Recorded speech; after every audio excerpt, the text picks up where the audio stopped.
It's the end of the world as we know it, and I feel fine. Hey folks, Quill18 here, and welcome to... Whoa, I forgot to reset my color balance. Look how pasty this face looks. I mean, that's probably how it actually looks in real life. But if we just tweak the white balance a little bit, there we go. We get a little bit more of an even tone. How's everyone doing? Happy Saturday, everyone! Let's escape into a horrible dystopian world to forget that we live in a horrible dystopian world, right? Cheers. I'm back to my decaffeinated English breakfast tea as my beverage aid for the stream. Let's move it a little bit more out of the way. I still need to keep it relatively close. But it'd be nice if a little bit more of the microphone might be hidden here. I know it's kind of an awkward place for it. I like when the microphone just cuts itself off at the edge of the screen over that way, but this way we avoid covering anything. We are just 2 days away until the YouTube content embargo for Civilization 7 lifts, so I have been recording some regular, normal Let's Play stuff for Civ 7, which has been so much fun. I forgot how much fun it is to do that. I've been working so much on these various sponsored things, a bunch of stuff that's going to show up later and stuff like that, that's highly edited, it's got to go through multiple rounds of approval, and I was like, man, why is everything so difficult?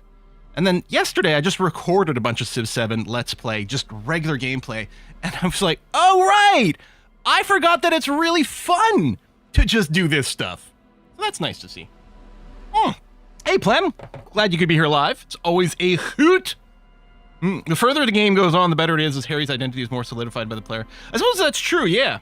Hope you stocked up on American liquor. I don't really buy any American liquor now already. I mean, there's some nice stuff. There's some nice American bourbons and things. Not going to deny that, but most of what I already get, most of it's actually Canadian, now that I think about it. Or a couple European things as well. But yeah. Anyway, let's not... I'm sure everything's going to be fine. And we can lie to ourselves, right? Anyway, before we begin today, I was thinking I might swap my shirt back to the mesh. Because while the body armor does seem like a really good idea, and we're happy to be carrying this around, I don't think I'm really basing my character that much around the pain threshold and volition. And honestly, we've had some decent empathy, and I've mostly kind of enjoyed it when it's rolled good. And I kind of want to get my mesh shirt back on with the drama. Especially right now, I'm sitting at a drama, I believe, of 5. And we do seem to have a lot of passive checks that are set on even levels, so I think by bumping it up to 6, we open up a few more things, most likely. And I really like drama. So I think I'm going to go ahead and do that. I do like the gloves with the interfacing, because I actually find there have been a few times when I think the interfacing would be really interesting. Like, it's a little bit mechanical, the pickpocket, it's, the way it describes it here, but there have been a few things that have opened up that is kind of cool. I'm kind of happy to be sitting in interfacing of 4. I don't know how much it's come up yet, but I think I kind of like the concept of it. Alternatively, glove-wise, and I would like it if the clothes might be sorted by slots. We were running these for a little while with the half-life, and that's not bad. We've got these gloves for electrochemistry. I think that's it. I think those are the only 2 gloves we've got.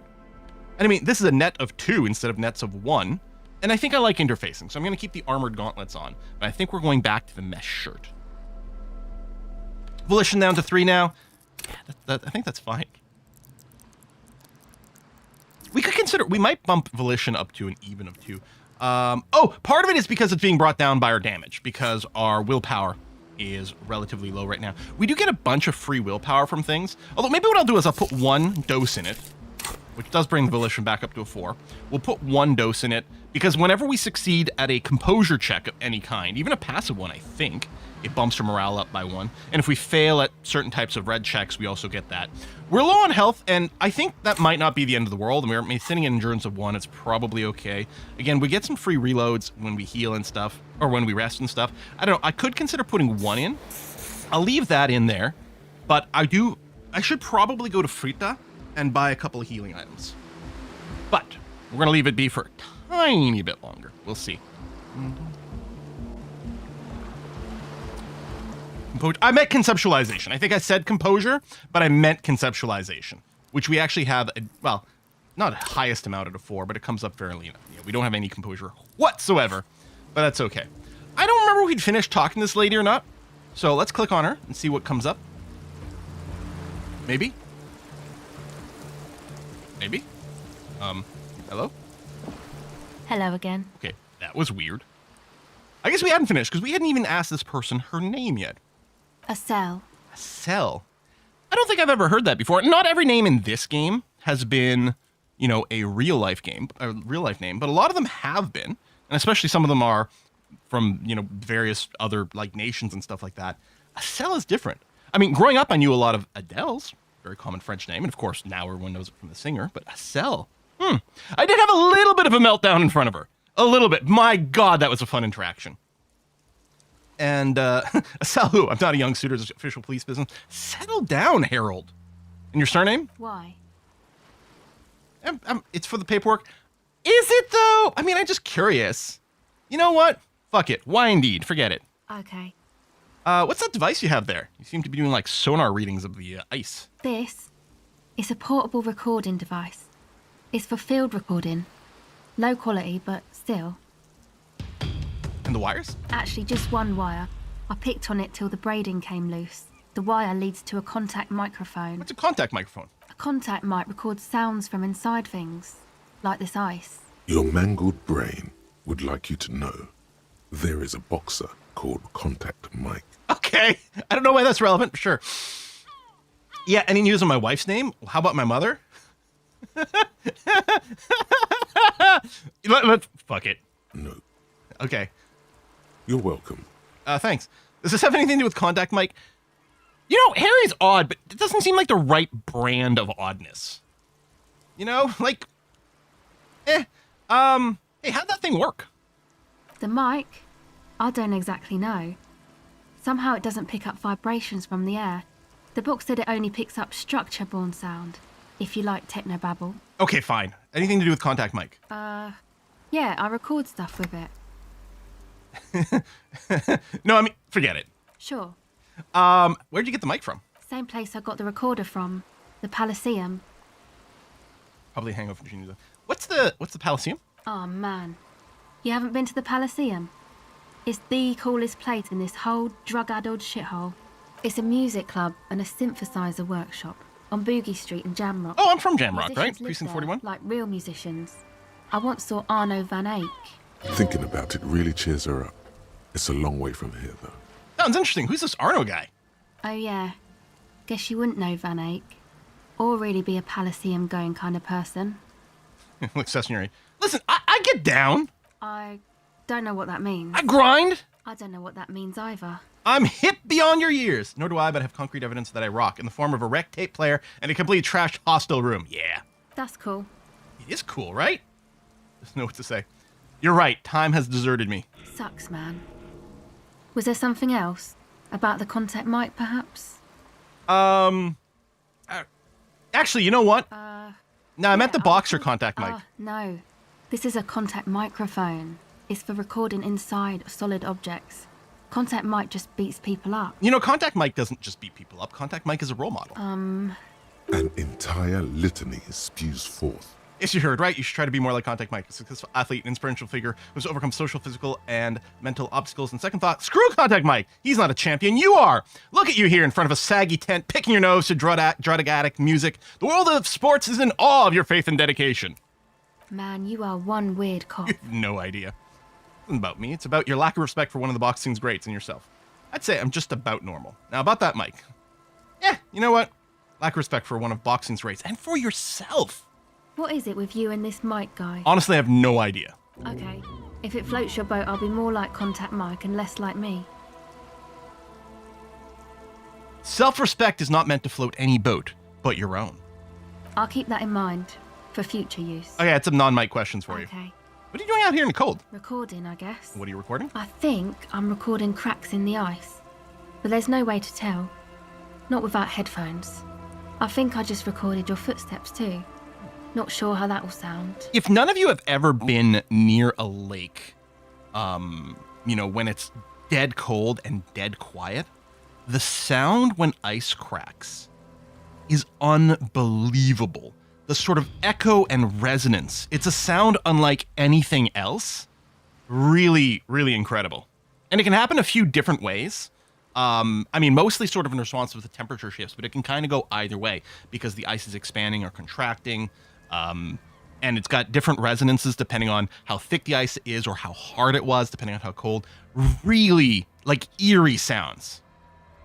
What happened to the headphones? My boyfriend sold them. What for? I don't know, man. Things. Just stuff you need for life. A lie. They were probably pawned off for something suspicious. What? Why did you say it that way, Drama? Suspicious?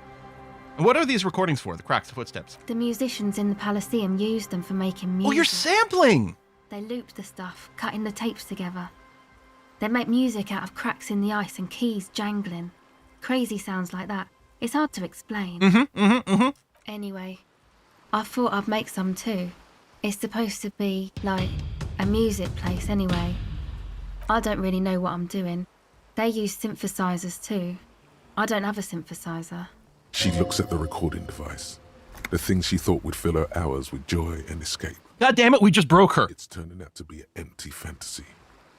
Take this, your code. The lieutenant begins to take off a jacket. Kim! We should have gotten you the fuck the world jacket. No, man, fuck that, I'm cool. I guess I have I'm extra sorry I coats. said that. I'm sorry about the fuck. It's okay. Cozy glance. Now this is where a hat will come in handy. Give her your hat. Can I give her a different hat? For several different reasons. I wonder if I can come back to this. For several different reasons, this is not the hat I'd want to give away. First of all, I like the +1 perception, because perception just feels good. Secondly, this hat isn't going to warm anyone for shit.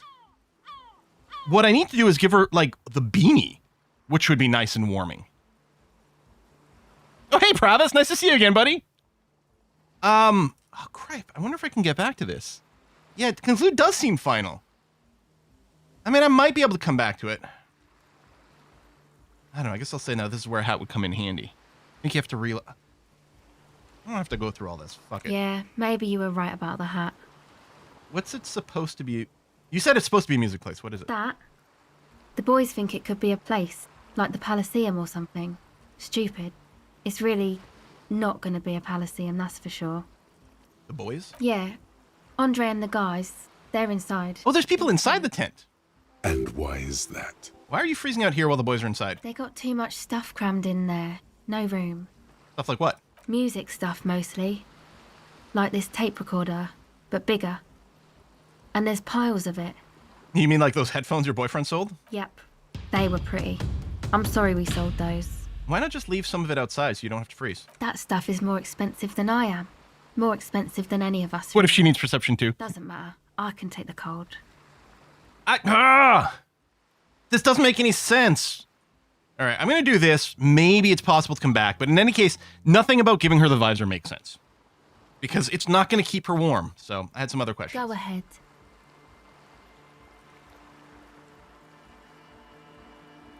I can't remember. I feel like... Was one of these the ones that was just led to that conversation? Scroll is slow. Oh, get cut off over here. Yeah, I don't know if I can go back to that conversation. Portalize on the ice like a discarded toy. Pick it up. More like Contact Mike now. Am I taking it away from her?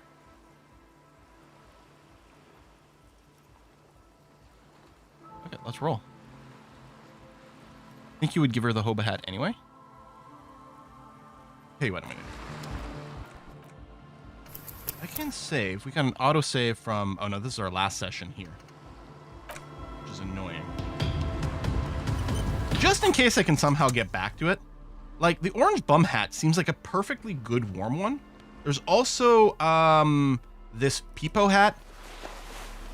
But, like, this looks like the warmest hat. Like, I want to give her this one. But I don't know if I Hello can. again. Like, if I go Record- this, what are we I think recording? I'm What happened to the record- my headphones? voice- I don't Boyfriend know, sold A them. lie.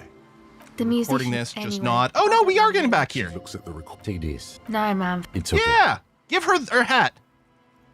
Thanks. Nice. Puts it on. It's a bit large for her. Awesome. Okay, I'm so happy. That. We'll just repeat yeah. the conversations. is that? It's They got freezing, music stuff like what? Stuff mostly. Headphones, yeah, that duh. stuff is more Supposed to be a music place, the boys. And why is that? I think this is the They loop, got right? music yeah. stuff. Yep. That stuff is more. Go ahead. Okay. And we gave her a hat.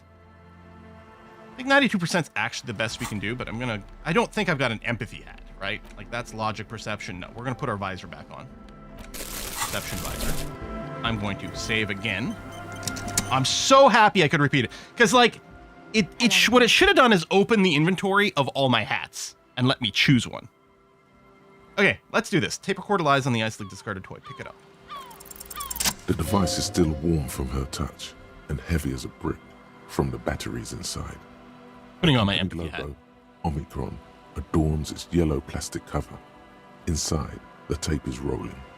The girl looks at the device in your hands. I'm sorry you have to sit here on the ice feeling miserable at your age or at any age in this weather, waiting for it to get dark. She looks you in the eye, her pupils wide, surrounded by a ridiculous amount of makeup. The people who built this world intended it to be better for you, but they failed. It is easier to live in their failure with this by your side. The wind howls. She remains am I saying? silent. It's real. Tell her. It's not a childish fantasy. It can be a real weapon against what's coming for you now. The apocalypse? What is? Dark. Nothing you got this, don't be scared. I once again reminded how Contact Mike rose from the slums of Saint Baptiste to the top of the boxing world, overcoming adversity and serious brain trauma. Nothing is coming. Nothing he wouldn't knock out in 3 rounds. The real fight is for the right attitude.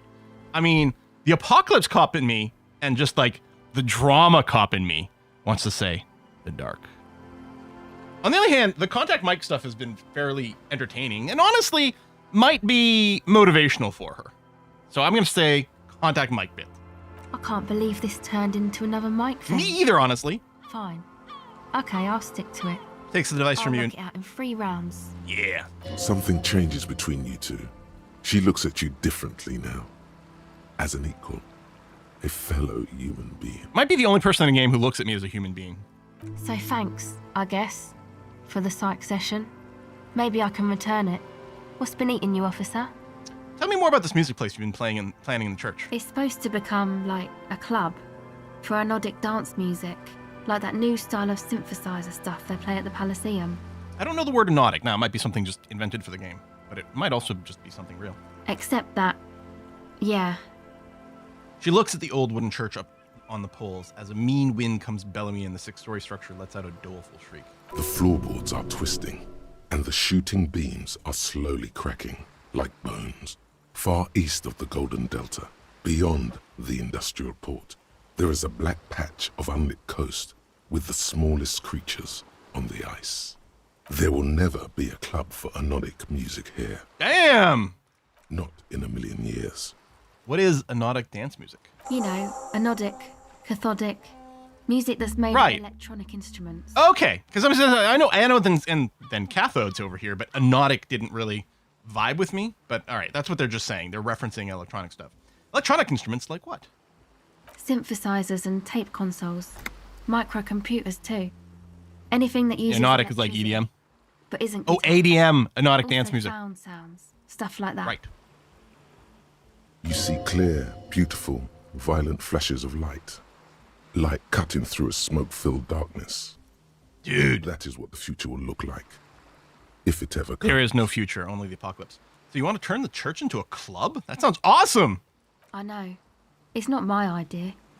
Andre and the boys found the place. It was supposed to be deserted, but now they can't even take it. In Ayr, Scotland, and probably not only that place, but that's the one I have personal experience with, there is an old church. Actually, it's all called the Old Kirk. Kirk for church. But it was bought out by, I think it's the Weatherspoons. And I think that's something that they do fairly frequently, is buy out these old buildings. Weatherspoons is a chain sort of like bar, pub, restaurant kind of thing, right? Like we got tons of chains of that all over the place in North America. But one of the things they do a little bit differently there is they don't often, it doesn't just get rebranded as Weatherspoons. All these places keep a slight independent veneer right? You'll go to these places, they'll have a unique name, but then it'll be underneath it, it'll say like, buy Weatherspoons or something like that. So it's like the old Kirk, and then underneath it, in somewhat smaller print, you'll see Weatherspoons.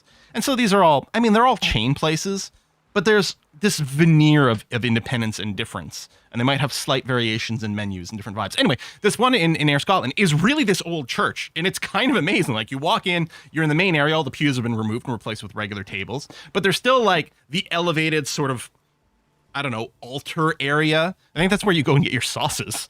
Bizarre. Anyway, it's a really neat vibe. Like it's unfortunate that it's just like a chain pub and obviously, and very much not a very, they haven't put, it doesn't feel very fancy. It feels like an old people place, but it was neat. Anyway, so that just gave me that vibe of turning a church into a club here. Hey, don't get me wrong, but you're cops, right? No, we're the police. Yeah, what do you ask? Okay, well, maybe you could talk to Andre and the guys, because there are some strange things going on in that church. If you're police, you should look into it, right? I'll prefer to rain con commando. No. Yeah, of course I'll talk to them. I love side quests. They're inside that thing there. Would be cool if you did. Was there something else? Did you put the padlock on the church door? No. No? Not really, no. What do you mean not really? She's trying to get out of a direct lie with semantic tricks. She personally didn't put the padlock on the door. I'm going to show her the sticker. It's Noid's. Wait, is this Noid a friend of yours? Why did Noid person put a padlock on the church door? Yeah, I guess you could say that.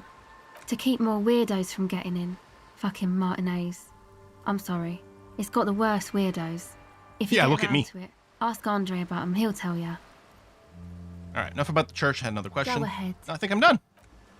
We have a skill point. Now, we did get ourselves the Litany of Contact Mike. Wow. Okay, it only runs for 15 minutes. Huge penalties while it does, but it is awfully short. It's time again to return to the 20 things you like to say about Contact Mike, the boxer who is apparently a paragon of open competition. It really doesn't get any better than this, any better, both inside and outside the ring. Stop, point at someone, point in the distance, point your finger at him. He will point his finger back at you, vaulting an impassable gulf of finance and privilege to... I don't know if I'll clear a place for that. There might still be something. We might have to forget an idea and put it in. Very excited about Cop of the Apocalypse, which is finishing in 40 minutes. Wonder what that will do. Skill point. Do I want to spend it, save it for a reroll? Mostly I want to spend them. I don't know. Let me wait on it for a little bit. It's possible, and I don't know. Some of these, when they finish, increase the cap on a skill, and it's only 40 minutes to wait. Let's see if it does that.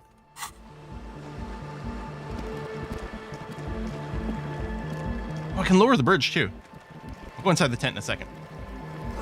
Yeah, I wonder about the plus, and I clicked on it a few times, but there's just a plus in all four corners of this screen. This one here is just a little bit more conspicuous, so it looks like you can do something with it, but no. Full scrutiny ice keeps it erect. Hey now. More tribalistic markings. This post is covered in little humanoid. Can I kick this down? A pane of Eternite has been planted into the snow. 2 poles are holding it up. Barely holding it up. It could fall over any minute. A stronger gust of wind might be enough. What is this? Is a dumb question, which of course Harry will ask. It looks like a makeshift bridge. Could be convenient. Yeah, let's push it over. The pane falls into the icy snow with a soft thunk. Success. Oh. This is someone's home away from home, just like yours. Pop inside. The tent is just tarpaulin fabric covering a pile of stuff. The flap is open. Inside, 3 young men, all in forward-looking apparel, reminiscent of the sticker on the padlock, are listening to some new form of music. It's like nothing you've ever heard. One of them looks at you. So Quinn says one streamer said that YouTube always got angry at the music, and FYI. I mean, I'm already struggling with that on these videos. There's a few different songs that keep getting flagged, so then have to be removed. The YouTube erase a song feature is generally pretty good. It sometimes leads to weird audio in those segments. So if you're watching this as the VOD on YouTube afterwards and some bizarre audio is coming up, it's probably because I had to tell the YouTube editor to remove the song. And sometimes it does also bork the voice a little bit, but we'll do our best. Oh, did I miss a purple bubble in the bridge? We'll swing back over there in a sec. Remind me after I'm done with the tent. Come on, get in and close the flap behind you. The warm stuff's getting out. Warm stuff's getting out. I love the different interpretations of the art for every character, you know? All right, let's squeeze in. Sorry, we barely have room for one. Oh, Kim, I'm sorry. You go ahead. I'm too old for this. You're too old for this, huh? Okay. I'm actually not, he thinks. I just dislike delinquents. I mean, kids in general are terrible. I'm sure you will feel right at home. I'll keep watch. Boom, boom, boom, boom, boom, boom. All right, let's do the head bubble. Smells like sweat and laundry detergent, plus a trace of ether. Wow. Like the welcome mat for getting in and out. Coupris Lange, engine starting fluid. Canisters filled with what appear to be water. You know, I will bring down the recording volume a little here, because that is loud. So I'm just going to turn... Oh, but it's going to kill the voices. All right, well... Music's already nerfed. Okay, I think the music is on a different audio level in this room, and that's what's happening. It might be happening as part of, like, environmental volume or something. Okay, well, we'll just struggle on. A pile of naval spray, brand name Nosafed Ultra. Ooh, nice. Well, that's the morale boosters, not a speaker, the big kind they use for live music. All right, let's talk to this dumbass. English man bleaching the tips of his hair with a toothbrush. He puts the toothbrush down and extends his hand in greeting. Oh, get your frosted tips on. Yeah. Hello, I'm Andre. It's a pleasure to meet you. It did mute the music a little when we got into convo, which is good. I was just worried it was going to be too loud for the voiceover. All right, let's shake his hand. His grip is strong, sweaty, and warm. He's trying to project and inspire confidence. This is my posse, Noid. The young man with earrings looks at you suspiciously. And Egghead. Egg! Egg! The tape player high above his head continues to blast what is probably anodic music. Together with Acele Burger, who's out there right now doing some seriously progressive Burger's her last name. experimentation, we like to think of ourselves as music venue organisers. How many music venues have you organized? We have many in the pipeline, officer. That means they haven't set up a single one yet. Thank Red Trick. I think I figured that out. Why are you here? You see, we've been all over Jamrock North, prospecting for real estate to establish a new venue in. Also for talent. Yeah, thank you, Egghead. And while there is no shortage of raw, unfettered talent spinning tapes in Jamrock, we've had rotten luck with the real estate part. Place is a shithole. I apologise for my friend Noid's... Okay, these guys are great. I realise this is not how you speak to a police officer. He has authority issues. Yeah, except for the fact that Acele is outside freezing her ass off while you guys are just sitting in here jerking off, you know what I mean? No need, the place is pretty bad. Next time, watch yourself. Was there something you wanted? Your friend Acele said there was a problem with the church. Ah, so you've met her. Good. Yeah, it's a matter of occupied ecclesiastical property. I bet you've noticed the derelict hive of narcomania on the coast. What are you talking about? I'm talking about the church, and I'm not exaggerating. Even a place of spiritual refuge can become a magnet for all sorts of dopeheads and burnouts if left unattended. Sounds like my kind of people. Dopeheads! Burnouts. Well, I'm sad to say, that's exactly what happened. Sad because we were just about to put Martinez on the map with one of the maddest dance clubs in Jamrock. Nah, strike that, in Reversholt. Strike that. The world. The world! And sadder yet, because the dopeheads and burnouts holed up in there are the worst kind. He leans back a little, watching you with a steady, serious gaze, letting you imagine just how bad those dopeheads and burnouts really are. They remind you of the Hackers crew down to the mix of accents? Oh man, now I gotta rewatch Hackers. Good. This calls for an opinion. You're an expert in those. I don't know, I'm a bit of a dopehead myself. What kind? I don't stand for narcomaniacs of any kind. No narcomaniacs on my watch. You know, I'm something of a scientist myself. Oh, if it was just like that, it would be fine. But they're also spooky. What do you mean spooky? I was hoping you would be the judge of that, officer. All I can say is... Yeah, I can be the Judge Judy. ...is the kind that keeps us from restoring this church into a community centre and a place of spiritual refuge. You know, if these guys make the church into a community center, then we really don't need the youth center. Also, they don't eat or clean the building. Shit's gonna collapse. People just wanna spin tapes without them spooking it up. Place has bad signs. No one can dance like that. Yeah. Thank you, Egghead. So you're gonna look into it, right? It should be a police matter. Getting them out. Whatever spooky stuff they're doing, I'm sure it's not what the Ecclesiastes meant their property for. No, I'll look into it. Tell me more. All right, man. Andre's obviously very happy you took him seriously. The whole tent is. The boys exchanged giddy looks. Acele told me Noid put the padlock on the door. Why? I did ask Noid to install a measure against more drifters wandering in. It's a temporary fix, just something to contain. There's someone this is reminding me of with this accent and speaking like surprisingly well. I mean, there's a little bit of the Monty Python Holy Grail with like the peasants in the mud talking about government, but that's not what I'm thinking of. I feel like I'm specifically thinking of some sort of like punk thing, but I can't place it. A little Clockwork Orange? Nah, I'm maybe, but it's not where my brain is going. You're not wrong, I see what you're saying, but that's not where my brain is stuck on. I had to do it in an hurry. Not my best work, but it should hold for a while. How long have those people been locked in there? Not long. Like a week, maybe? How do you know they haven't starved to death? I'm super sure they're alive. I mean, come on. I'm at least 90%, maybe 85% sure they're still alive. I like those odds. Somewhere in the ruinous past that led you here, there was something called exams.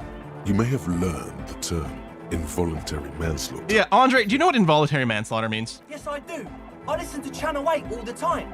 I know about crime stuff, and I assure you, officer, this is not what's happening here. I'm at least 80% sure they're alive. 80% now. I mean, come on. Most people aren't ever that alive in their entire lives.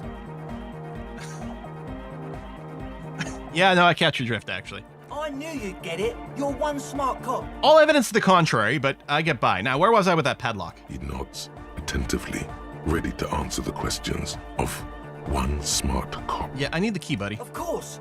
Noid, give the officer the key. All right. The speed freak dips into his belt pack and produces a yellow key, then makes a sudden, cool, infused move, tossing it in your general direction.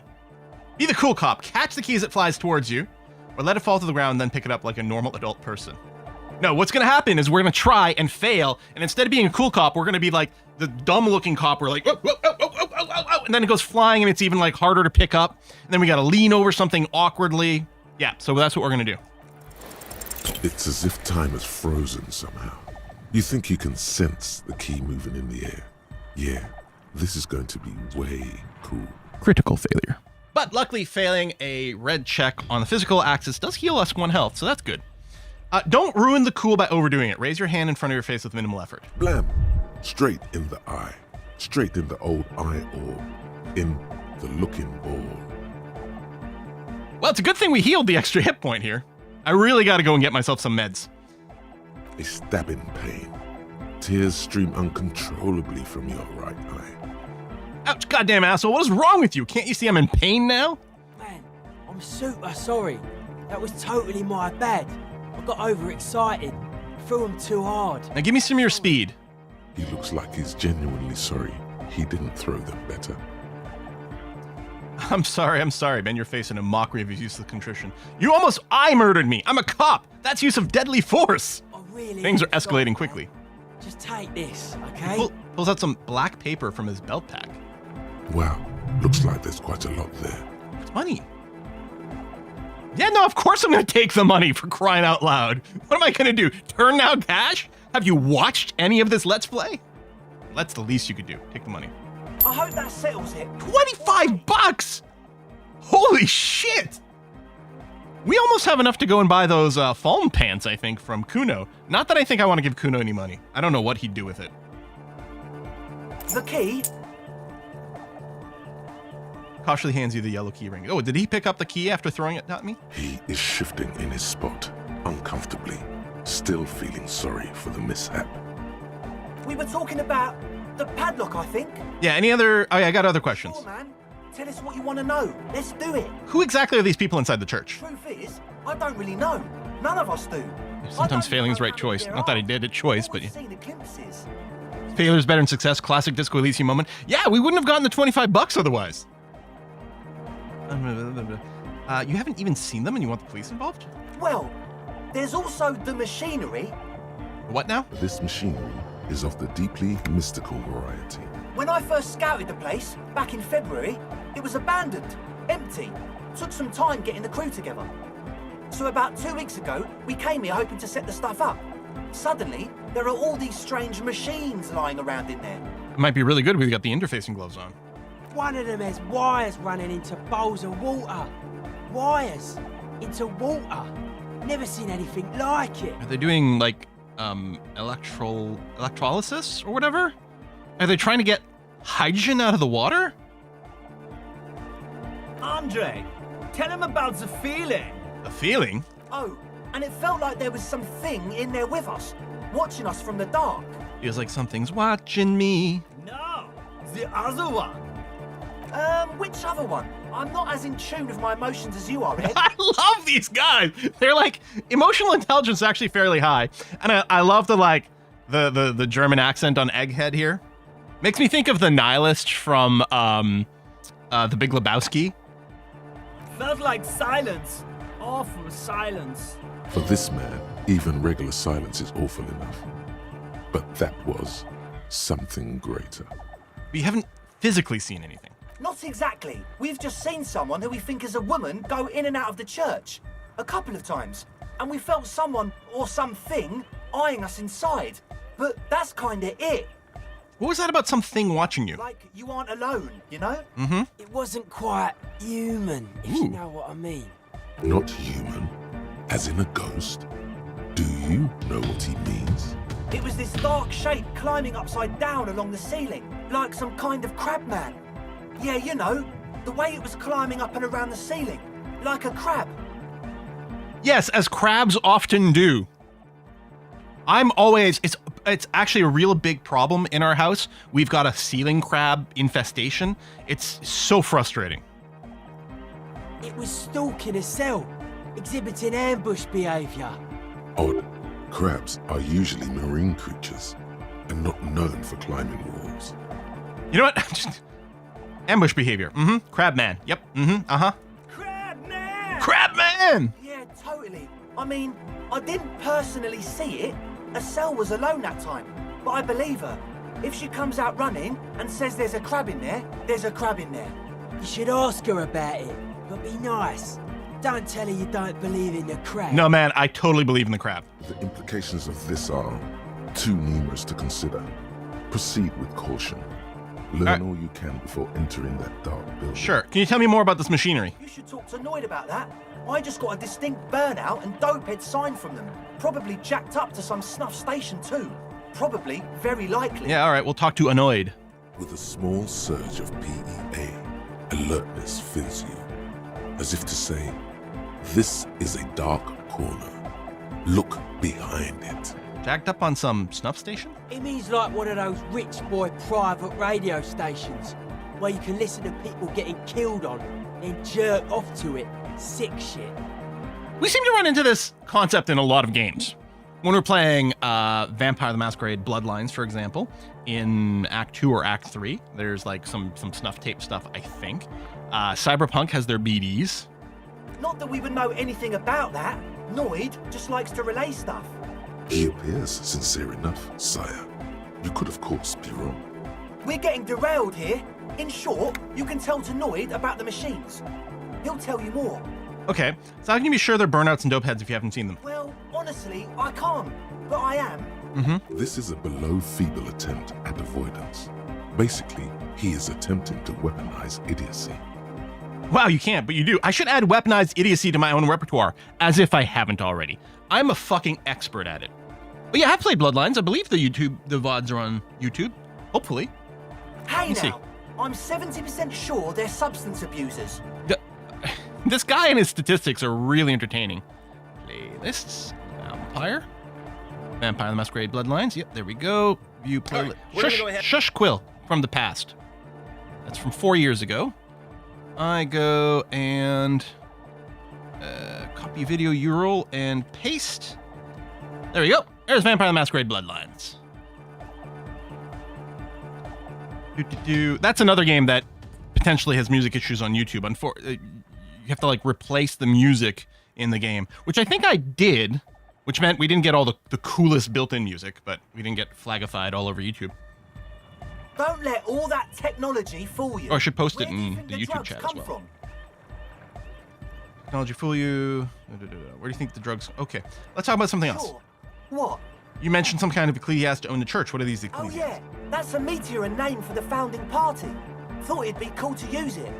If you don't know what the founding party is, there might be a way to mask it with minor demagoguery. Okay. Now humor me, Andre. What is the founding party? Come to think of it, I've never really looked them up, you know?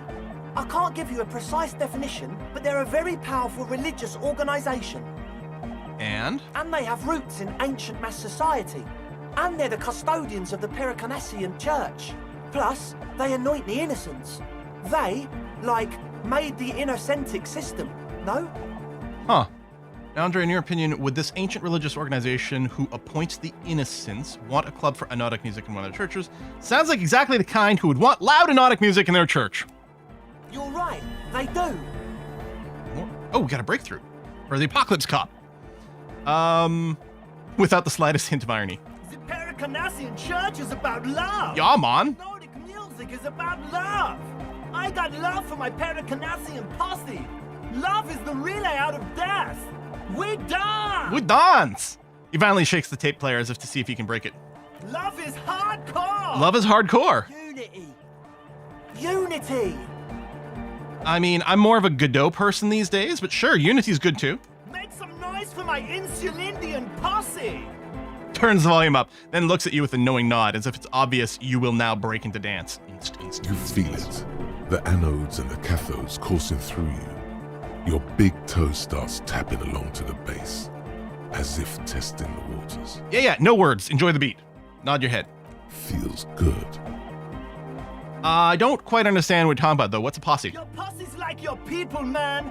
Like you got your cup posse. You look out for each other and you party together. That's a posse. And where is your posse, detective? Kim's just outside. The world is silent. I guess love can be pretty hardcore. Oh yeah, it can. He's coming around. You're getting it. Well, I don't want to contradict things, but I'm going to take this because I want to see what it has to say. Sounds like you're just saying random things, though. Love, posse, make noise. Are we? Yeah! Yeah! All right. You're right. How could the founding party be anything but enthusiastic? Dance music is about love, and so is the Pericarnassian church. I mean, other than the one time that they took over Bejor, that was kind of an uncool move. But yeah, no, I'm going to go for it, man. Yeah! Yeah! Yakokata! The place to be! He seems ecstatic. Love makes you do all sorts of things like assault public telephones. Do it for the masses. Do it for the crew. His friend forms a fist with the screwdriver still in his hand, approvingly so. I didn't want to say it, but it was pretty lame of you to imply otherwise. Anyway, you got more questions? The one with the large head is still looking at you, nodding his head, waiting for your body to start moving. Yeah! Let it out! Let the disco happen! Bring the disco into this world! Get this church shit on, and then dance there, motherfucker! Fuck yeah, necktie! All right, I wanted to ask you about this tent full of equipment. Yes. What? All right. I see you brought your own water. Yeah. Good to have, bitch to carry. When I first scouted the place, I did some reconnaissance. I'm not sure the church even has running water. And it's distilled, too. Oh. It's the one they sell at the fuel station. It's like he's lying to you, my liege. But he's slippery enough that there's nothing for you to grab hold of. I don't understand this particular exchange with the water, but maybe it'll become clear later on. But yeah, I can see the containers of... I mean, I'm assuming there's a little two there, right? Hate to tell you, but it reeks of sweat in here. It does, doesn't it? Yeah. Told you we have a smell problem. Picks up a piece of telephone cord and inspects. Wait, I also smell ether. Why? Ether? I don't smell ether. Do you, Noid? You're gonna make me drugs. No. It's mixed with a peculiar chemical scent, like laundry detergent. He sniffs the air, then shrugs. Yeah, imagine accidentally buying HO instead of H2O. A shrug is good enough for us. Why say it when you can shrug it? Failed at logic. Okay, everything seems fine. So, what's with all the Nosafed? These guys are gonna make meth, aren't they? Because if Nosafed is like Sudafed, and I think ether is one of the reasons that like all the meth labs are always exploding, classically, right? That's what you associate with meth labs is like the meth lab explosions. And I think ether is part of the process. That's, yeah, anyway. So what's with all the Nosafed? The what now? The Nosafed Ultra. You have a lot of it lying around. Oh, the old Ultra. He's like an actor, looking to the souffleur for his line. Souffleur? I have a major sinus infection, stuffy nose. We all do. Shit's all blasted up. Winter, can't even breathe. You sound fine to me. Yes, that's all Nosafed's doing. Without the Noser, I'd be drowning in shit right now. I also have serious sinus problems. Could you share some? Nosafed is the shit. There it is. Can I have some? I have some nose problems too. Sure. Here you go, officer. The Noser. Oh, is the Nosafed the healing one? Oh yeah, it's magnesium that is morale. Oh no, then that's excellent. 'Cause I really didn't need more of that. Nosafed is fantabulous. All right, I get the Nosafed, but what about the engine starting fluid? The engine starting fluid? It's for starting engines. What engines do you start with it? What's with the goddamn Romangarod earrings? It's cold. The fluid's for the generator. Ah. Keep on it, sire. How's that extra high ether content working for you? Does it do the trick? I guess it does. You know, maybe that slight scent of ether I felt before somehow connected to the ethyl ether? No idea, man. All right. He nods enthusiastically, no doubt a little relieved. I didn't convince him I'm a smart cop. Okay, we can throw some logic clothes on and maybe improve this. Although it's godly 16, I bet you, even if headphones were sold, unexplained, I bet you even if we get all of our logic clothes on, I bet you we might still only be at 3%. Let me come back to that in a second. As always, we'll be right here. We're gonna finish the Apocalypse Cop event right now. Cop of the Apocalypse. It's not fire. It's not ash. There will most certainly be a sea of corpses leading up to the event. But it won't be war or pestilence that causes it. Oh no, the event will belong to a genre of cataclysm no man has dared to suspect would ever come to pass. You can only sense the shape of it, like a cavity, a pit opening up in your stomach, a throat into which the world will vanish. The streets, the grass, the stars, all will be rolled back. By whom, by what, and how, you don't know. All you know is, you're not joking around. Bonuses. Learning cap for Inland Empire raised to 6, which I think we already had. Learning cap for Shivers raised to 6 is amazeballs. Oh! Yeah, I think I'm going to dump a bunch of points in there. Now, one moment. Again, it would be great. Okay, so this gives us logic boost. I bet you high logic would have let us impress them with being smart. Can I reorganize these? Oh, I can! So I can keep maybe the clothes I'm usually wearing maybe in the top right corner as a reference. That might be all we have for logic. Oh, no. There we go. Oh, and we get rid of a negative logic option as well. Again, let's put that there.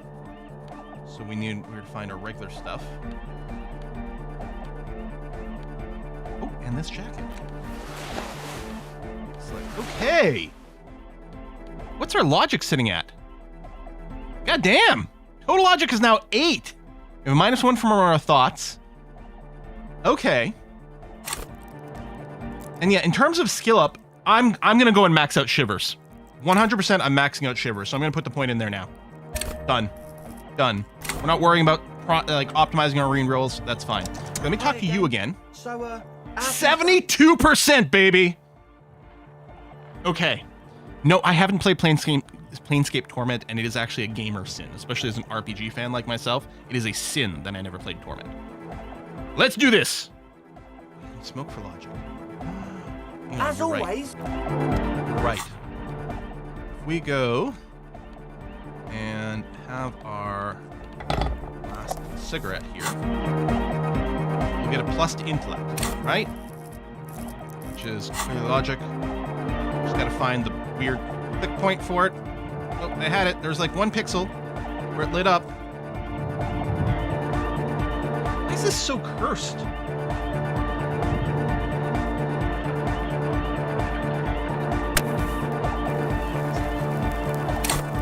say that was our last one, so it goes empty. You know what? I'll put the flashlight in here. There might be something to spot in this room. Oh, yeah. Hi again. So, 83%! Let's do this. It does reduce health, which is a little bit dangerous. We might have to buy some more cigarettes, but... A number of things don't add up. Let's take a look. Double 6! We literally didn't have to do a single thing.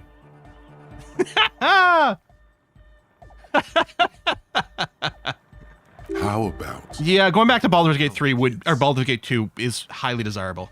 Highly desirable. I know, and I always wanted to go back, and hopefully I still will. How about gather around, kids? All right. Okay, kids, now gather around. The young speed freak puts down a busted capacitor and looks at you.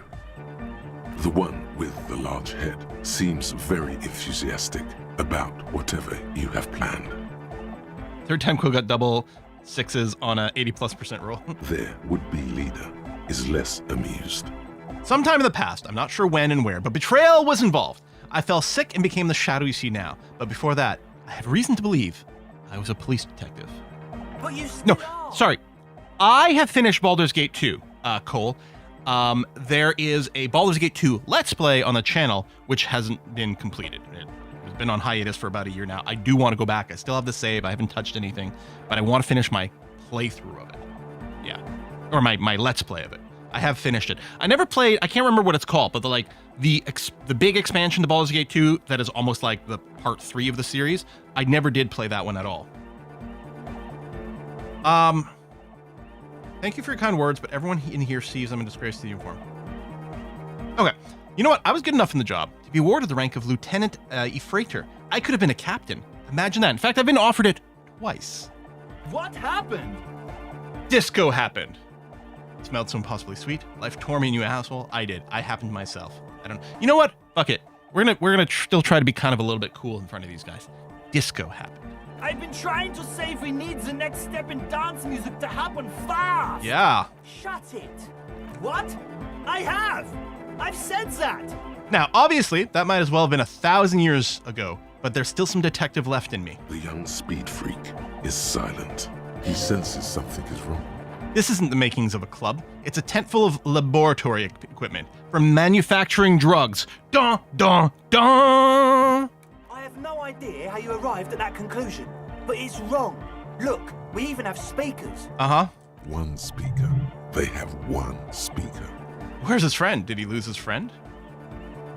You have no headphones. Wouldn't Acele need her headphones to spin tape? You know what? First of all, I'm looking out for Acele. Although this is proc from the perception. I'm assuming we're going to be able to go through a bunch of these to make our case. Because this, I presume, unlocked because of this. So I do like the unlock ones. But first, I'm looking out for Acele. What do you know about spinning tape? Nothing. I know you pawned them, likely for lab equipment and drug ingredients.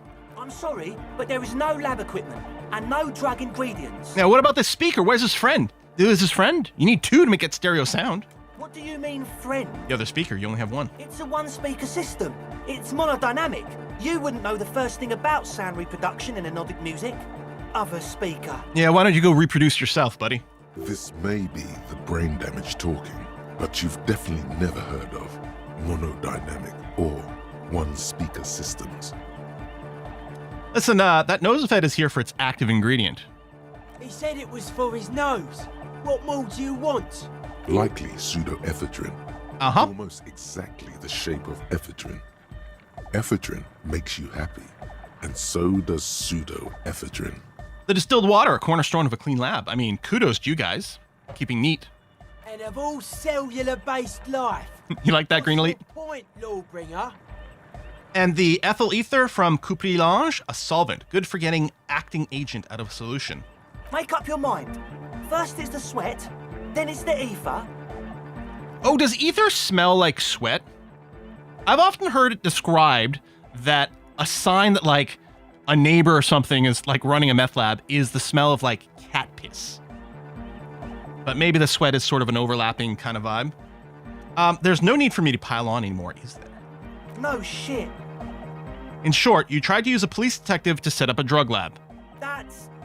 Come on, that's... Drinking pure distilled water's a bad idea.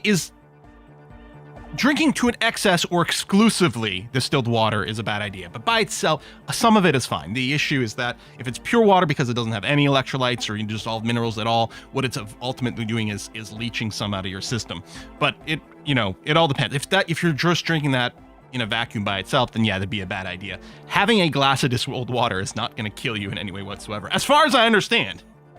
It's just will leach minerals out of you sort of long term. Come on, that's preposterous, against the law, punishable by summary execution.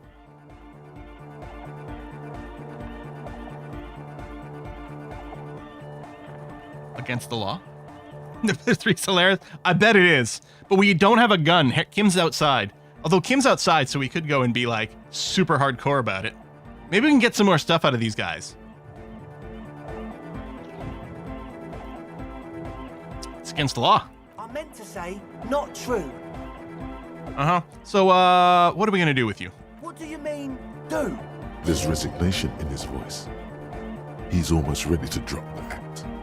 It wouldn't take a lot of pushing. The optimal way to go about this would be indifference.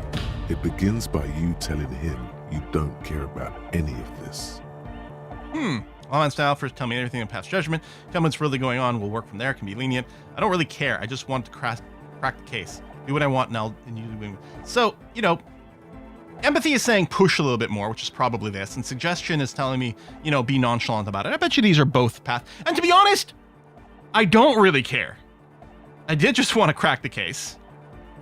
Do what I want. And then, honestly, just give me a sample from time to time, and that's going to be okay. Really?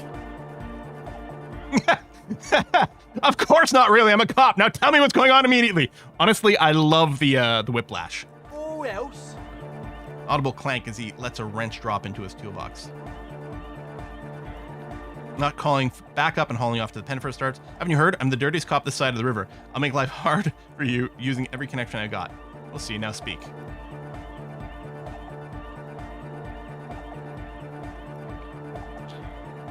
I'm pretty dirty. I'm literally pretty dirty. Fuck it. I'm the dirtiest cop this side of the river. He thinks for a moment, then opens his mouth, but closes it again. Then finally raises his hands.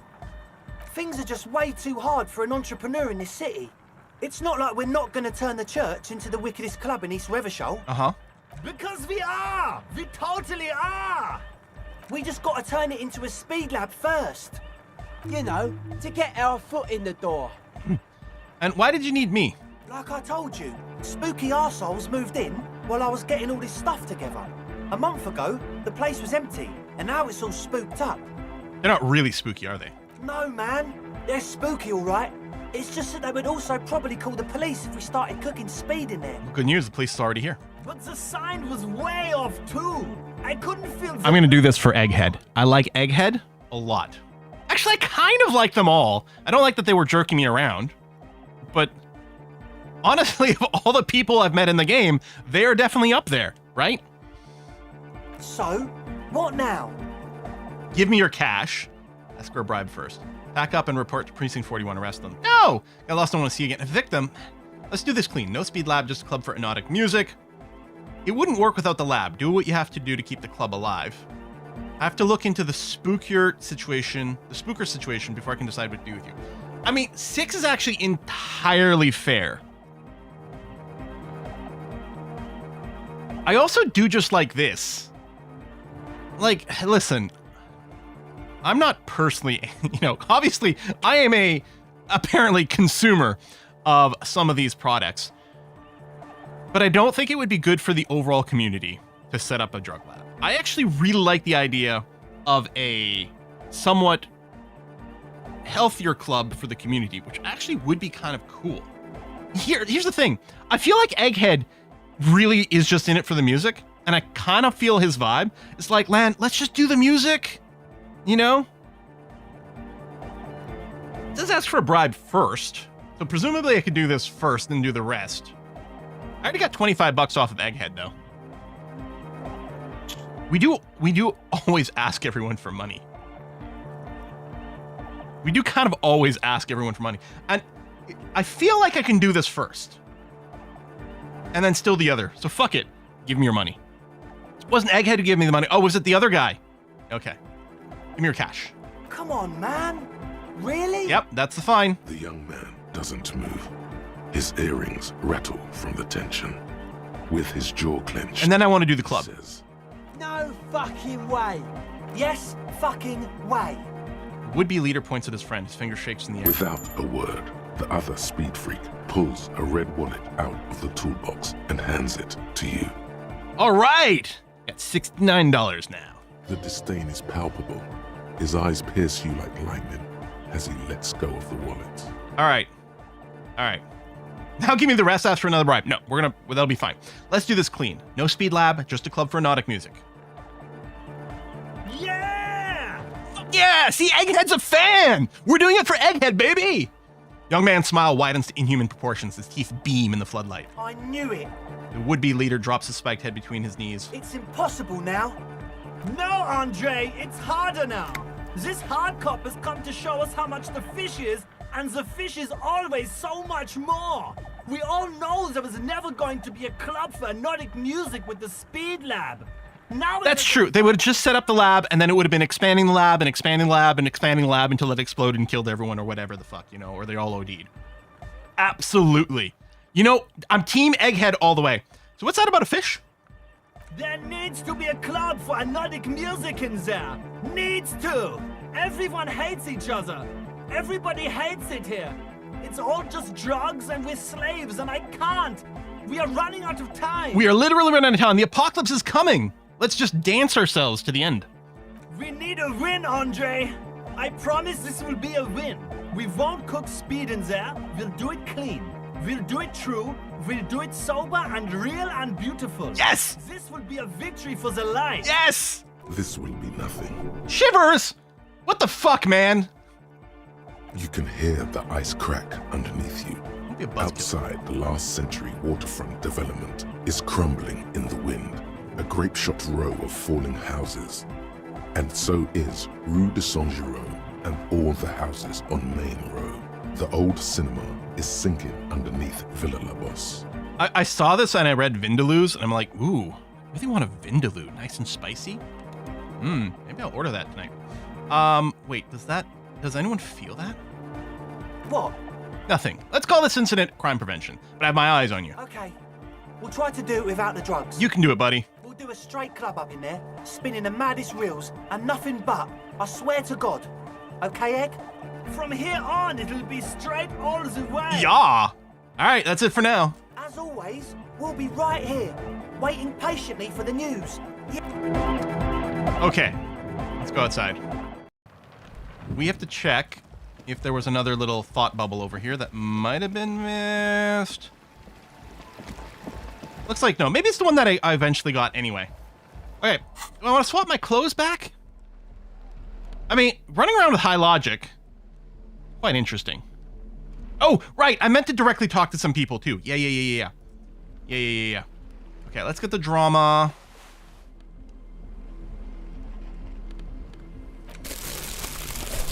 Let's just go back to our core look.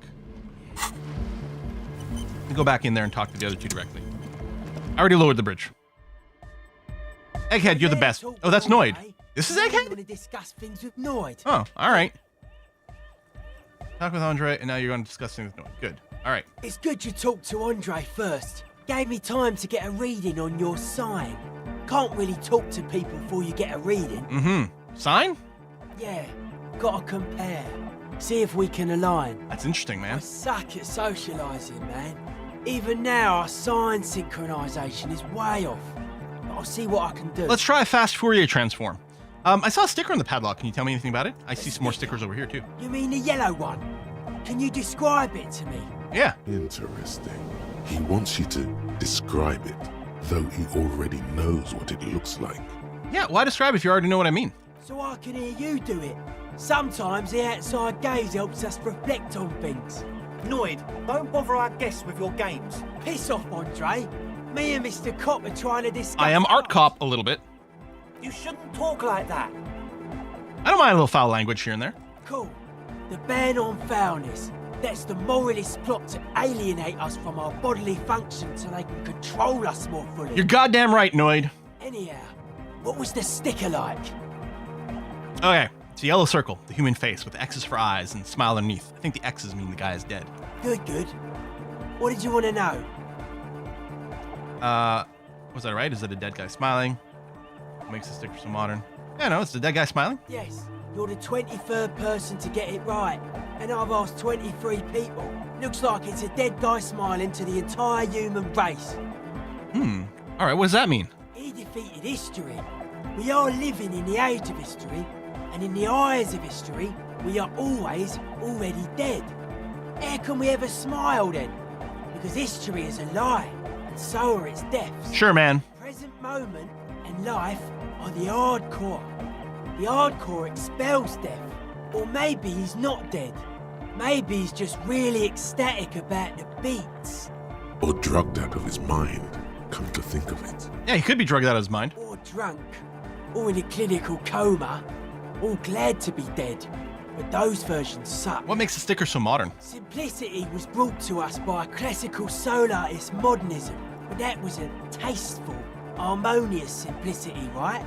Well, hardcore is not tasteful or outwardly harmonious. It's a warning shot. This will be dangerous. The echo of man's loss, haunting him. The sticker, the clothes, the music, same thing. Seems awesome. It is. All right, we've exhausted the subject for now. I guess one could write an entire treatise on the thing. But what for? What about now? Are the signs all right now? Nah. Still strongly out of sync. Stage gamma disalignment. You heard me. Tell me about the machines you saw in the church. Weird stuff. Specialised. There was a data processor and some sort of long-wave machinery. Another radio computer? Wires going into water. Gives off a spy sign. Or some fucked up Samaran science sign. You know, the kind that goes head first into the supernatural. The People's Republic of Samara is a product of Revachel's sister revolution on the Grad Acele. It's known as a severely degenerated rogue state. I am also a severely degenerated rogue state. Don't be so hard on Samara. They're all alone in the world. Half of what we know of them is just propaganda. I know, man. I was just talking about the aesthetic. Yeah, and what's wrong with the supernatural? Nothing's wrong with it. You should definitely be researched. You can still do sick shit with it, though. The sickest. That's perhaps why it should be researched. Yeah, you think it's real? Most of it doesn't exist. But there's also stuff that isn't allowed to exist. Because the moralists think it's too dangerous for the plebs. Goddamn right, man. Psionic powers, pale-related diseases, pretenders pretending to be human, folk rights, that kind of stuff. Why do they call you Noid? The hardcore aesthetic is esoteric. It's not meant to be discussed with the law at this moment. It's not easy to reach a harmonic resonance of signs without some adjustment. Does this mean we need sign matching? Yes. Further sign matching would do good for us. One way to achieve this would be by getting us into That's what I figured. Okay, sync the signs with Noid. All right, come back later. All right. A young man, Egghead, you're the best. peroxide blonde hair, holds up a Harman Welshi tape player, nodding along to the music. He looks at you. I could use a tape player for my karaoke. There is a boombox in the pawn shop that maybe we'll go buy now that we don't have to pay rent anymore and we've got lots of cash. As though you're supposed to be sharing some tremendous evangelical secrets. Hardcore! Hardcore! Is it? It's hardcore! You're just gonna keep saying hardcore, aren't you? Skipper D, Skipper Danger. I am the rearranger. Get those. All right. Could there have been a right way out of this garden of forking paths, you think? Yeah, is there? The young man with the tape recorder acknowledges your return. When he looks at you, he squints as though you were the setting sun. I'm a tequila sunset, baby. This is hardcore. I'm gonna say nothing. Hardcore! Still say nothing. Hardcore to the mega. I'm still gonna say nothing. Internally coherent. If you could, nope, still say nothing. Encore! All right! Yeah! Yeah! He furrows his brow as his very large head traces the sublime invisible movement of the music in the very real air of the stuffy tent. Hardcore! Ah! So hardcore! Is it though? Most weirdly serious. It is. What is it? I mean, really? Feels like you should reply with the very pinnacle of idiocy here, so that things get totally transcendent. But you haven't gotten there yet, so you don't know what to say. I was thinking that too. I am the mic enforcer. I am the chicks checker. Yeah! Yeah. All right, we're going to come back after we do the church and try that again. All right, listen, I want to talk to Acele again. The shaggy-haired girl kneels on the sea ice. She looks up as you approach. So you talked to my associates, right? Are you going to help us? Yeah, I'll help you. Great. Let us know if there's any progress, will ya? We've been waiting for weeks here. So first, first I'd like to know more about your associates. My associates? I haven't got much to say about them. What do you mean? You must know something about them. Of course I do. I just don't tell people about my friends and who they are and so on. Are they your friends? I don't provide information on them. To the cops. What about yourself? Tell me something about yourself. Me? I'm a silver bird. I'm a cockatoo. High above and to the east, the cold winds blow over the feathers of an early songbird. She lands on the stone ledge of a tall building, her beak a silvery grey. I'll ask you about this later. Don't know what makes you think it'll be any different later, but... The others told me you went inside the church. What did you see there? A crab person, apparently? Oh, that. You're not going to believe me. There's no point in me telling you. I might. She's less prone to blurt it out, crab man, than the others. We'll see. Go ahead and tell me. Okay. I went in and I saw a woman next to one of those machines there. It is another radio computer. Mainframe. She was dressed like someone who's been raised by their grandmother, you know, strange old clothes. Had this absent expression, didn't say anything, just stood still. No, I'm getting confused. Cindy the Skull was also described as wearing old people's clothes. But the absent expression and stuff doesn't match with Cindy the Skull. So I don't think that's her. I'm like, oh, I heard about someone else wearing old person's clothes. But go on. And then, you know, right behind her, a man crawled down the wall. Upside down like a crab. Down the church wall. I think the woman didn't even know he was there. He was completely silent. He stopped right before he got to the floor. Then just hung there like that, looking at me. Right at me. I fucking turned around and walked out. End of story. Like a crab, you say? What did this crab man look like? It was too dark. I couldn't tell exactly. Come on, she obviously could. She already went into detail.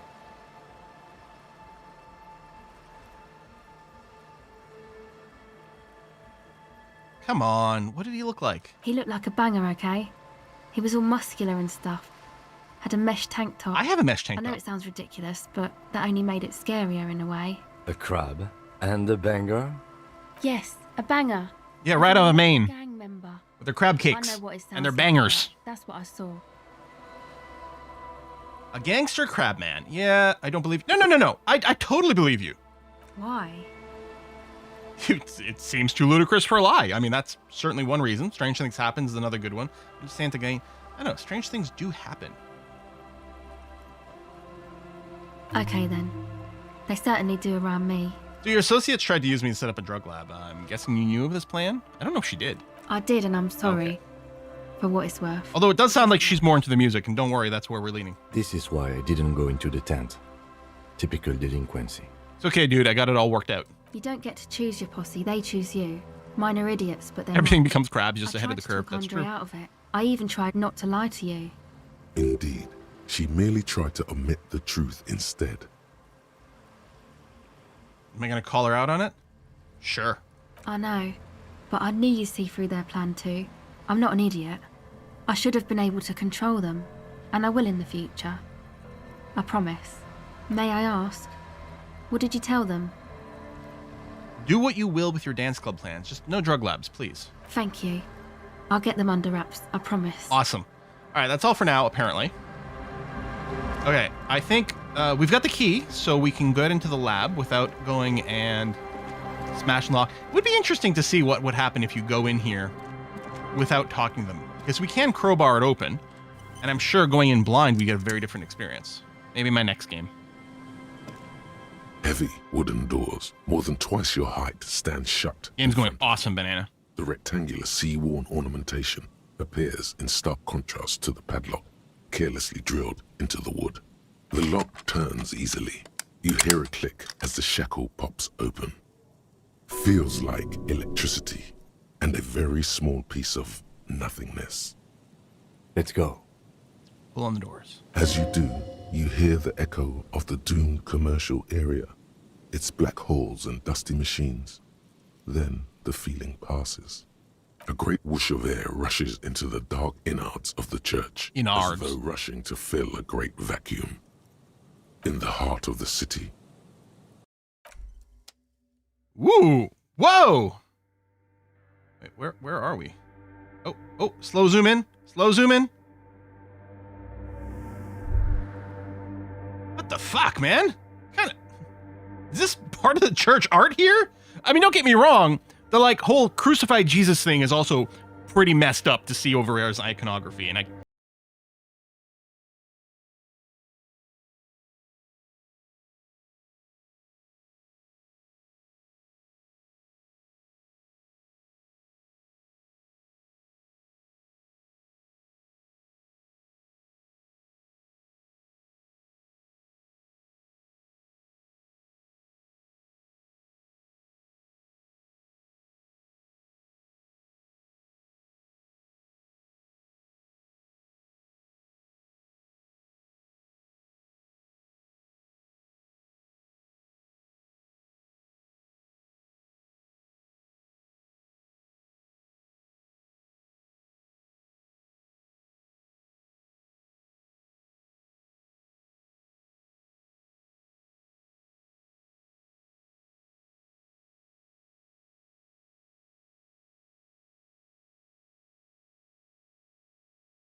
almost all of it, but for the faintest of hums.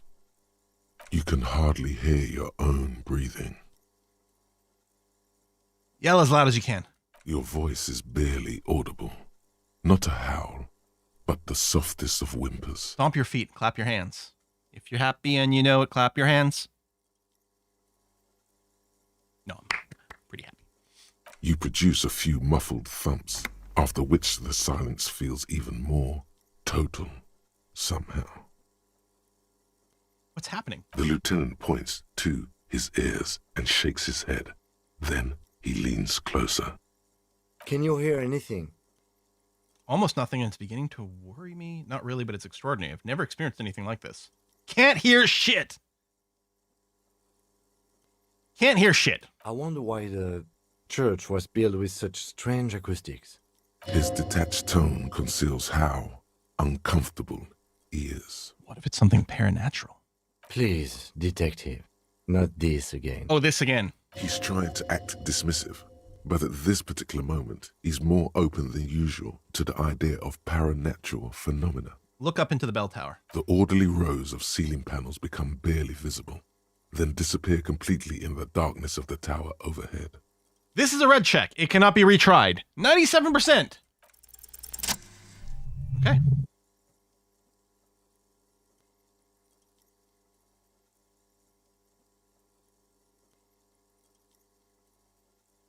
That thing.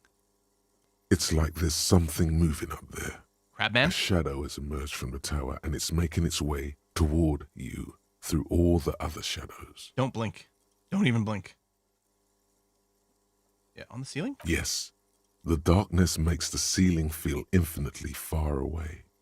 Follow the shadow's movement. It's not a shadow anymore, becoming more substantial as it gets closer. The shape of an animal descends. Officer, is there something up there? Oh no, you've lost sight of it. Where did it go? Well, apparently I am going to blink. Oh, that's fucking freaky. Something hanging from the rafters, looking straight at you with dark eyes. Maybe it's possible to talk to it.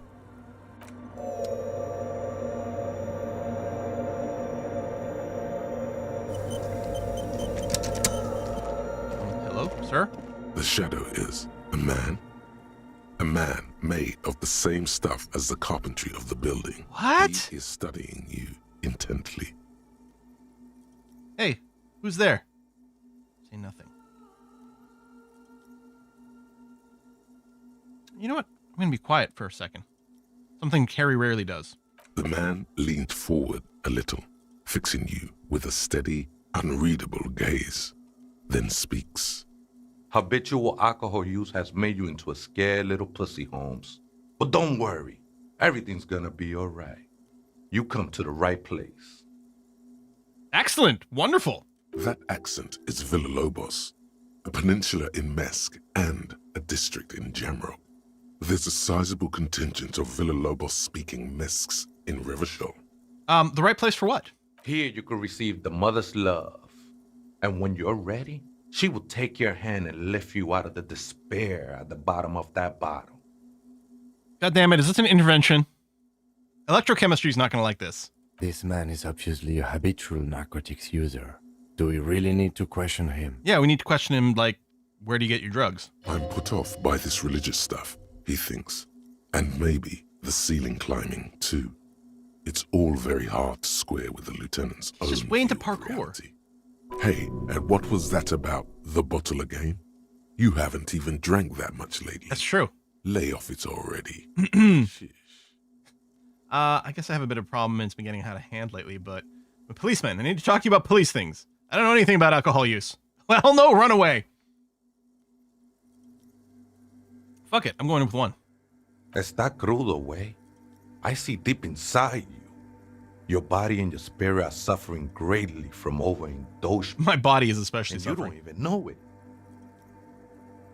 Oh, I'm very in touch with my suffering. Not all of it. I was like you once.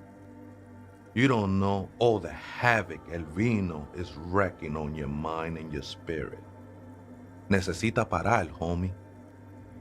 You know, actually, since we're here, you may want to pay attention to what the ceiling climber is saying. Listen, Kim, I don't need shit from you too. Look at these crazes. What is this shit? I just like that we're addressing the tie here. Who do you think you are? Some crazy guy under the roof? What is this shit? It doesn't matter. I do like the alcohol is central to my identity too. I'm just bringing you the message of the mother's love. She don't want you to hang yourself on your own stubbornness. No, Mother wants us to explore LV-426 for xenomorph activity. This is the Church of the Mother of Silence. You are welcome here. So, the Mother of Silence probably isn't going to appreciate a music club existing within it. So there's going to be some conflict here. You have no idea what the fuck he's talking about. Is he just trying to throw you off your game? 'Tis not an act, my liege. Save him perchance he hath deceived his very self. This man is a zealot. So you must be the crab man. Never known myself to be a crab. But if that's the name you got for me, I won't stop you from using it. I mean, yeah, to be fair, it's really more of a spider, yes. We've been saying all along. I always thought of myself more like a flame, flickering along the rafters and beams. Kind of cool. It may be that I gotta work on my technique. What were you before you became a crab man? I was in a gangway, but my memories of that time are fading. Most of them are already gone. So many people lose their memory. A certain portent of doom! Nah, Acele. It's not like that. Best thing that could happen to you, losing your memory. Honestly, there's a lot of things Harry probably is better for forgetting. Do you remember your name, sir? Tiago's my name, but those syllables don't mean much to me these days. A name isn't just your identity, but also, so to speak, your place amongst your fellows, your place in the world. I ain't got no use for such a place anymore. My name's Harry. My name is Harry Dubois, and my place in the world is Lieutenant Double Ifriter. I don't do names either. Names are out. I don't care what mine is. No, we've accepted that our name is Harry in this particular run. I'm just gonna say my name is Harry, and yeah, we'll offer our hand. That's just the thing, Holmes. None of that matters. All right. So what are you doing here? This is a special place. There's a perforation in the world up there, a way out into nothingness. This church was built around it for purposes of veneration. I circled it, nurtured by the silence bestowed by the mother. One of these days, I'll be pure enough to go drink from it directly. Okay, so who's this mother of silence you keep talking about? Oh, that's no simple question, Acele. She is one who can be painted or sculpted. She is a cavity in the dark beyond sense. She saved me, but I couldn't describe her to you. No one can, Holmes, and no one ever will. What will happen once you drink from this perforation? I will be incinerated, but not destroyed. Finally, I won with the state of the world before reality began. Yeah, okay, I'll join this religion. That sounds a bit like substitution behavior, no? You know a thing or two about that. You sure you didn't just switch one drug for another? It's not like that at all, man. It's just faith and joyful service. Too gleeful, those words. He is lying. Not to you, to his very own self. Faith is a kind of drug. It's the opiate of the masses. I heard that before, Way. And I know I can't convince you on the spot. But think, when's the last time you woke up from silent communion with a hangover, regretting what you did last night? There are drugs darker than alcohol circling your system. Yeah, I'm not judging. I got a drug problem myself. Love might be my choice. I can see, and it saddens me. But devotion can save you. Yeah, It saved me. Thinking about my ex here, I guess. I think love might have been my drug of choice, and I think I'm still hungover from it. She took you for a good spin, huh? Don't worry, bro. That love is but a drop compared to the ocean of the mother's love. Yeah, man, sign me up. The mother will eat all of you and never spit you out. Yeah, all right, I guess you got a point. I'm going to go with it. I know it will take time. Don't sweat it. But I still don't understand what you're doing. I know it will take time. Don't sweat it. Okay, you already said that. Sure. I'm a seraph, Holmes. I sing the mother's glory. You should sing for me, the superstar cop. It doesn't really make sense for you to sing if she's the mother of silence. You know, I kind of want to say that one. If he likes music, hey, I got some people wanting to set up a club in here. I don't mean literal singing, Holmes. This is the mother of silence we're talking about. It's the singing of a burning heart. You may be thinking, but fire crackles. No, Holmes. That's the material that's burning. The flames themselves are without sound. How did you even find this place, this church? Hard to say. I think I did some construction work here, back when I still had material worries. Up there, I realized what the true purpose of the church was. Been spending a lot of time here ever since. The past is nothing to me now, Way. It didn't belong to me. Right, so I had some other The questions. sinewy figure lingers on the wooden beams, blending into the shadows. You've been here a long time. Do you know why the church was abandoned? Police raid a while back. Did you witness it? Not really, or at least I don't remember much of it anymore. The mother's love has done its job. That's what's so great about the mother. It lets you forget about everything. Some ravers want to turn this place into a nightclub. Actually, I want to do this first. Do you know where the other spooker is? Point at the strange machines around you. Other spooker? Oh, esa viejita es muy estudiosa. Don't know, Holmes. Vieta is old lady. Muy estudiosa. Does this mean like smart, like well studied, right? Some old lady is smart, educated? Maybe I'm wrong. Maybe I'm parsing that. My Spanish is very poor. Viejita is grandma. See, I already knew that it's an old lady. Ah, wait, so there's another person living in the church and it's a Vieta? No. I just call her. Oh, yeah, she's wearing old people's clothes. She's actually quite young. Or maybe not that young. Age is just one of the many masks we wear. And you don't know where she is. That's what I said, Holmes. How can you not know that when you both live here? Don't really follow her comings and goings. Just see her typing on her computer now and then. We got different interests. So you've got nothing else to tell me? How she looks, what she does, who is she? I'm afraid not, Acele. You just have to wait until she comes back, or... Or what? I don't know. Some ravers want to turn this place into a nightclub, by the way. The ones in the tent outside? Right? I see them. Guessing they're the ones who call me a crab. Probably scared of me. Do they have a reason to be scared? Nah, man. They look pretty funny. And I don't harm no one anymore. Anyway. So what do you think about the nightclub, that is? Why not? They wouldn't bother me none. Great! I'm usually way up there, imbibing. Ain't no music on earth that can reach where I go. Perfect! Might even be nice to have some company. Excellent! He said that in spite of himself. He's more attached to the human than he'd like to think. Awesome! All right, good. Pleasure working with you. We're gonna head that way in a scooch, but I'm just gonna finish my pass down here first.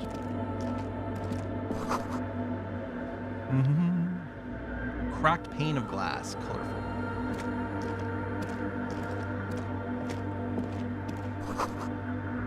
Ross has drawn flowers in the glass obscuring the view.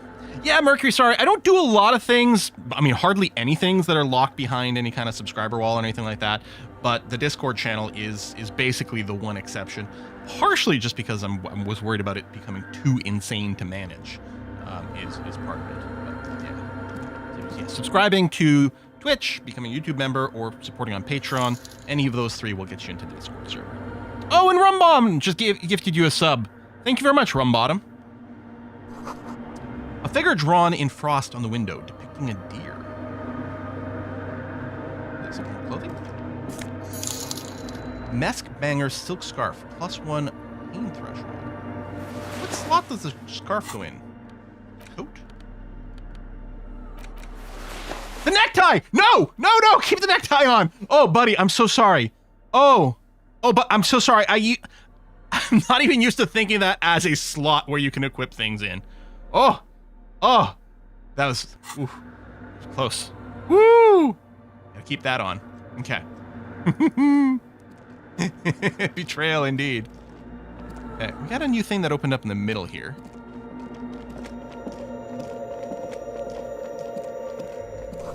Bowl filled with water. Live wire runs directly into it. What happens next may shock you. Spider spun its web around this wood-carved pillar. We got some shoes over there? How are we going to path this? I really want to double-click for the run. I know, and I wore that bow tie for a while. Then I saw on the quest it's important. I mean, the bow ties are cool is the problem. Also, it was +2 to the +2 to drama, which I loved so much. Mesk Banger's red brogues, +1 empathy. That's very interesting. I do like perception, but we have a lot of it. Those are current numbers. Perception is sitting at a 10. And I definitely don't hate empathy, although it's also pretty high. I'll put it on, because sometimes when you put on a piece of clothing, you do get a bit of a thought that happens.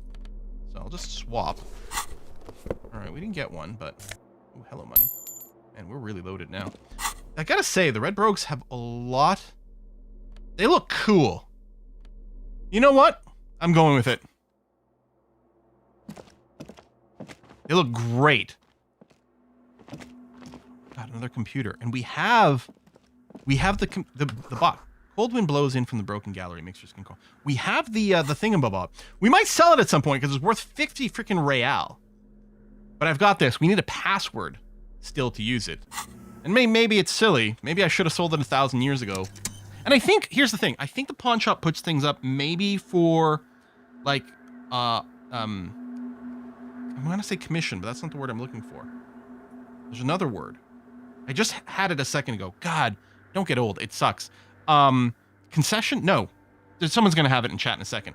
But where, like, the pawn shop puts it up for sale, and if it doesn't sell, like, you can go and rebuy it, sometimes with a little consignment. Thank you. Like, in a sense, what they're doing is selling it for you on your behalf. So I suspect we might be able to, like, sell them stuff and then rebuy it maybe at a slightly higher thing, based on the discussion with the brooch from Lena, which we didn't end up selling. But as implied, we could sell it and then maybe rebuy it for her later. Portable Harman Waushi tape recorder. Someone's siphoning electrical current from the outside into this antenna. I can go through this as well. 2 decks of reel-to-reel tapes spinning on empty.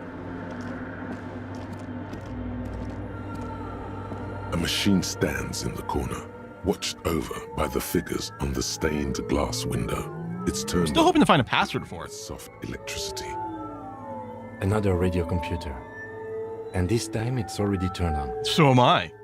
These machines sometimes harbor traps, he thinks. Alarm systems and the like. Let's be careful. We should leave. I doubt this place bears any connection to the case. Everything is connected, my dude. Yeah, but this machine looks just like the one in Doom commercial area. It's also quite similar to the one we have down at the station. Must be the same model. The one you saw earlier was the Ream Civic. This is the Ream Prefect, a model number RC7024, equipped with a Feld mainframe and a Ream-compatible interim printer. The Ream Prefect is the governmental version of the commonly used Ream Civic model. Although mostly based on the same technology, the Ream Prefect is equipped with better noise attenuation circuits. No, let me poke around at it, buddy. You see fluorescent play and print buttons on the keyboard. A hatch connected to the central compartment is wide open. The lieutenant says nothing. You see the machine's glowing frame reflected back from his diamond-shaped glasses. I don't think play or print will do anything if this is empty, but we're going to try that first. The speaker comes to life.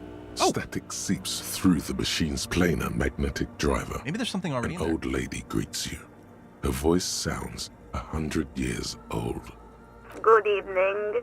Votre accident on Saint-Brun. This is the East Insulindian Rapid Station 1. Please repeat. Is this the personal log? Okay. I was just watching A Kiss for Luck start playing this game. And she just went through the bookstore area and found this computer and initiated this conversation. And based on that, because I wouldn't have probably remembered from my own playthrough, but I feel like they refer to you as Fortress Accident there as well. It's the same old woman you spoke with through the radio computer in the doomed commercial area. But she's identifying us as the same group. Yvonne, it's me again. How are you? Good, thank you. Please repeat. Is this the personal log? Sorry, I forgot to look inside the core to check what filament is inside. So there must already be something in there, which I didn't realize. It is glowing. Please end the call and do that. Yeah, Fortress Accent, like the one in the Doom commercial area. I have 2 machines registered to this company name in Martinez. One on Saint-Brun, the other on Rue de Saint-Ghislain.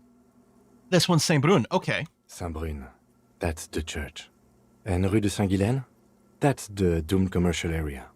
Anything else I can help you with? No, I'm finished for now. I'm going to check inside the box. Sleep well, Votre accident. The machine's keyboard is still illuminated. Well, I want to see what... Okay, let's look inside the compartment first. Behind the hatch sits a cube-like crisscross of filaments, smoldering in the dark like fireflies. Silver tape on the side says, in black marker, log, February to March. We're currently in March, yeah? Another filament memory. Press play to talk with the repeater. Okay, let's press play again. The speaker comes to... Good evening. Votre accident on Saint-Brun. This is the East Insulindian Rapid Station 1. Please repeat. Is this the personal log? Yeah, I looked inside, but the tape on the filament just says log febmar. Good. Please repeat the password. I don't have the password! Let's look around. There's no use trying to guess the No, answer. I'm going to try AAA. Maybe he knows something. Tiago? Password. I'm really bad at password. Can you give me a hint? No. A hint system is not part of the protocol for repeater stations. All right, sorry. I don't know the password. Received. I will register this login address. Yes, I know. I remember that from last time. Is there anything else I can do for you to... Okay. The machine's keyboard is still... I'm going to try print and see what it does. Nothing happened. Okay.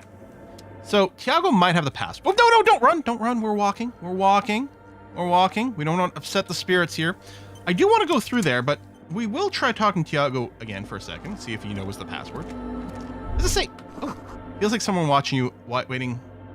Yeah, no, we already know. We met Tiago. Unless there's someone else. As I say, it doesn't feel like he's involved with this, so why would he know the password? But he may have seen someone type it in.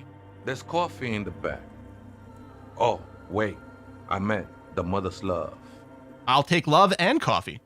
Have you, by any chance, heard the Vieta? Oh, yes, say the password. Of course, you could overhear it. Too many times, Acele. You need it for something. Yeah, I totally do. Surveys are a good way to fish for personal information, especially in the name of public safety. Why does drama do that with the S's sometimes?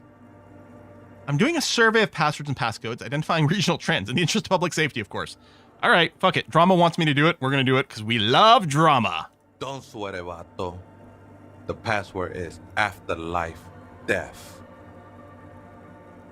Cool. That is true. But what comes after death? What you think of that?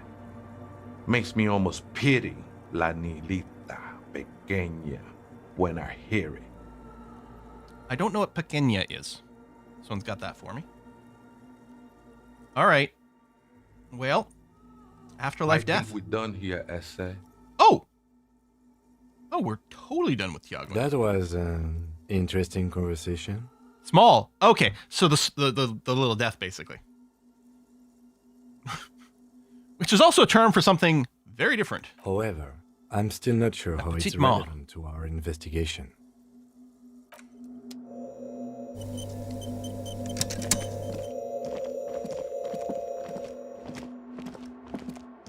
Kim, why you gotta be such a doubter, my dude? The machine's keyboard is still illuminated, revealing for Right, if I look inside, it just tells me the info. Okay, so I can't pull that one out and replace it. Yeah, that's fine. Let's press play again. Good evening. Yeah, I have the password. Good. Please repeat the password. Afterlife death. Good. I have unlocked the filament. After ending the call, please press print to access the filament. Fortress accident. Is there anything else I can... Nope. Sleep. The machine's keyboard is the printer prints out a long text document with dated paragraphs. It looks a bit like someone's journal. Let's read the printout. The first entry, made on the 4th of February, 51, by an unknown author, is short and concise. I don't know what date we are, but this was a month or so ago. Arrived at the church. The door was boarded up, so I used the crowbar to get dot matrix inside. sounds are great. Looks like the place has been deserted. I would have used the crowbar, but I wasn't allowed. Well, Kim didn't want But I'll ask around. Need to figure out how to get the electricity in. The lieutenant leans closer, scouring the printout over your shoulder. Just as you finish reading, he looks up, muttering under his breath. Kim, you said you weren't interested in any of this. It wasn't related to the case. Yeah. 4th of February. That's over a month ago. Whoever set up those machines has been here for quite a while. Do you think this log might be connected to the case? No, Kim won't think so. Our case? No, I don't think so. It must be some local eccentric. Read the second entry. 6th of February, 51. Had a little chat with the local fishermen. Said I shouldn't go near that place, that the church was spooky and ridden with narcotics. It's a little spooky, all right. Still haven't figured out the electricity. See? Even one of the spookers themselves says it's unnerving. Unnerving. What was that about narcotics? This could prove to be interesting. Yeah, well, narcotics you say, huh? I doubt that we can find any.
why do you think, or do you think Civ 7 will be good on launch or a buggy mess? I'm not familiar with the previous Civ launches. Historically, so Civ 4 and Civ 5, like Civ 4 was excellent, strong gameplay at launch, but horrendous memory leaks was a huge issue. Especially in the late game, you kind of had to reboot it, like restart the game like after every turn or two. It was a big issue. I still think Civ 4 was a glorious game overall, but there were technical issues. I feel like there were some tech issues with Civ 5 and lots of missing quality of life stuff kind of at release. It took a couple patches. I feel Civ 6 was much more decent and solid out of the box. And I have been playing a lot of Civ 7. Unfortunately, the review embargo, which I would say that this probably factors into, is not until the 3rd. So on Monday, the review embargo lifts for those sorts of things. I will say this, I have several dozen hours into Civ 7, and I have been enjoying myself very much. We'll just leave it there for now, and then we'll talk more about it when the full review embargo lifts. Not allowed any options until 3rd? Oh, and you're talking, not allowed any opinions until the 3rd. Yes, exactly. There you go, yeah. I gotta say this, though.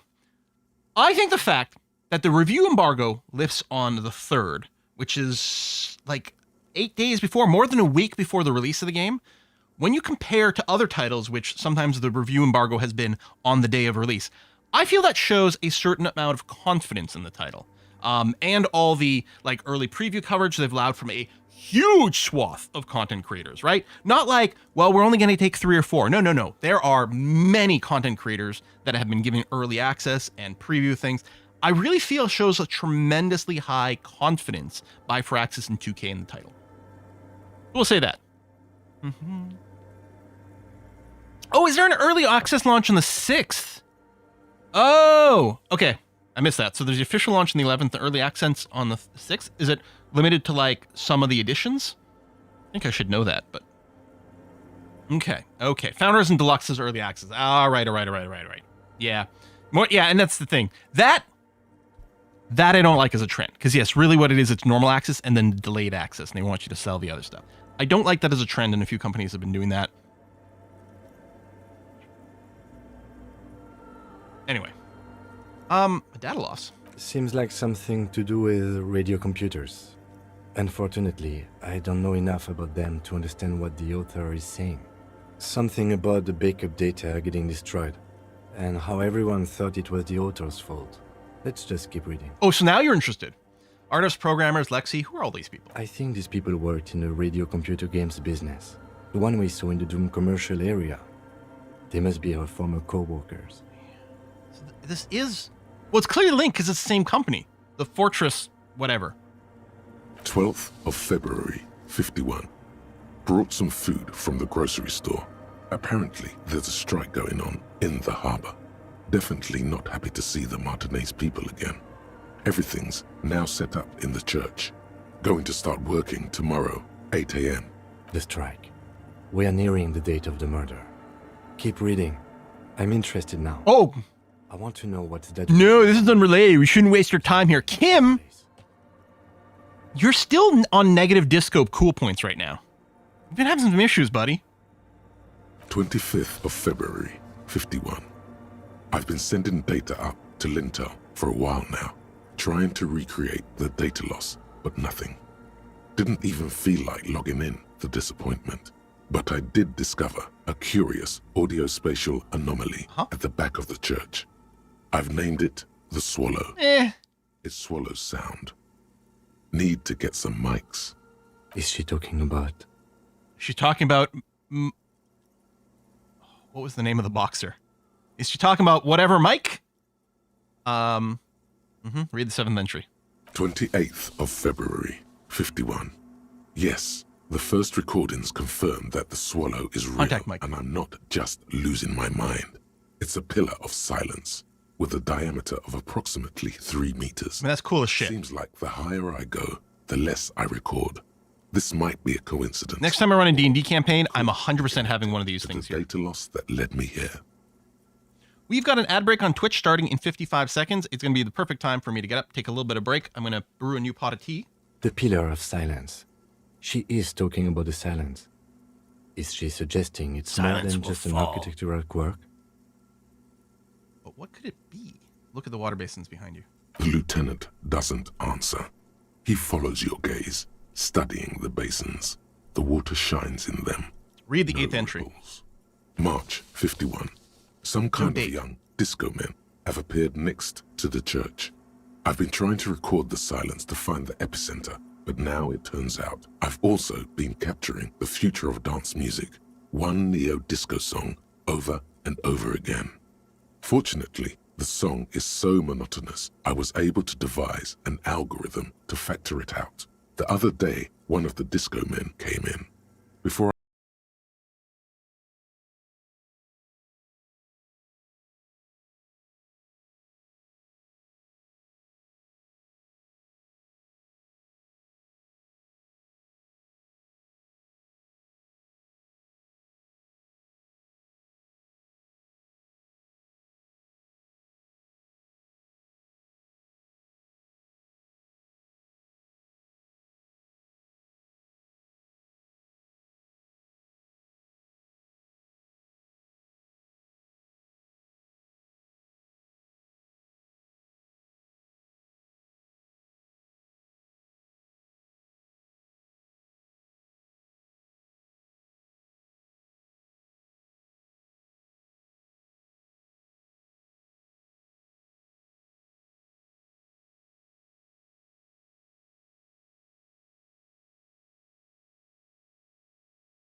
Breaking into my radio computer, I see.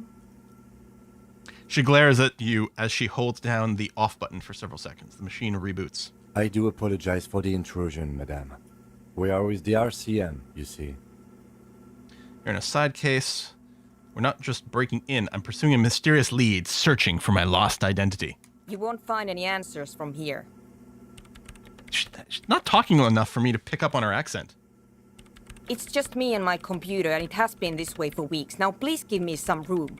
I need 2 seconds to see that you haven't destroyed anything. Jeez. I just downloaded a bunch of random files from the internet and double-clicked on all of them. I'm sure it's fine. You've got some cool new stuff on your taskbar now. We should talk to her after she has rebooted the machine. Thanks, Kim. You really are a super cop. Why is Kim coming off as so lame right now? I don't like this section of the game. It's making me snarky about Kim. Are you done rebooting it? What is it? Listen, I didn't break anything, did I? No, you just printed out my personal log and wasted some paper. Hey, are you the lead programmer of Viral Untethered by any chance? Yes. Or, no. Not anymore. That project is dead. She doesn't seem surprised to be recognized. Rather sad. Something passes over her face before she straightens her back. Right, but who are you? I am Soona Luukkanen-Kilde, the former lead programmer of Fortress Accident and RSA radios. I have over 16 years of programming experience, and I'm proficient in both Vox and Orbis languages. If you're not here to hire me, I don't really know how I can help you. Have you seen the Crab Man? No.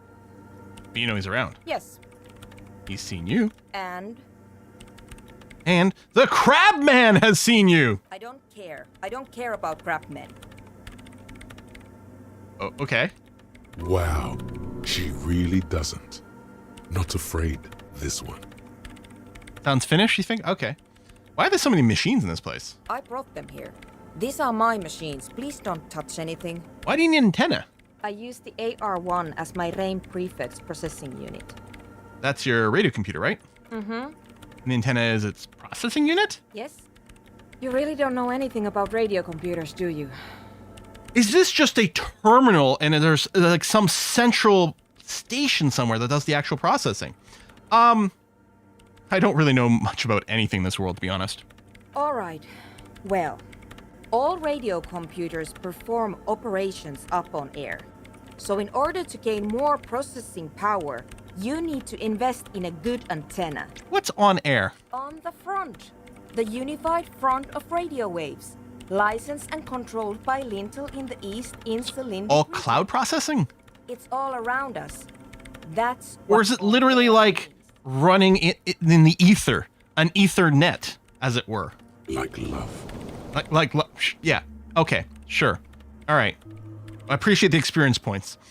You know what? I'm going to put it into Shivers right away. Because I know I want it in Shivers, and who knows, it might come in. It might come up. And the AR1, is that a good antenna? I guess it is. So far, I've been quite satisfied with it. Martinez is an unstable region with bad coverage, and the operation has been surprisingly stable. But it's not the cheapest one on the market. So I wouldn't recommend it for your regular red tape operations. Fraser 1000 is a foolproof line for civilians. I know some of those words. Anyway, you should do some research before you decide to buy anything. Ask around, compare the prices. There are many milieus dedicated to that sort of thing. She liked telling you this. It calmed her nerves. Cool. So, what are you doing with your radio computer? I'm working. Mm-hmm. The machine seems almost alien with its pulsing core. The light casting her face in a strange shadow. What are you working on? Could you just... Shh. Yeah, I also get really annoyed when people bother me while I'm programming. I really need to focus on something. It's not just rudeness. It really is hard to concentrate on whatever she needs to do. And you're not helping. Yeah, I'm going to keep bugging her. Isn't your REM prefect radio computer made exclusively for the government use? So you do know something about computers. You're right. Prefect is used mostly by the government peeps. Do you work for the government? No, I don't. So why do you have it? Because I needed something good for my investigation, fucking guy. And RAIN Civic is widely agreed to be below all standards. So I had to upgrade. Besides, owning a RAIN prefect isn't such a big deal anymore. No, actually, it is kind of a big deal. You don't see ream prefects in every police department, for example. How did you get your hands on it?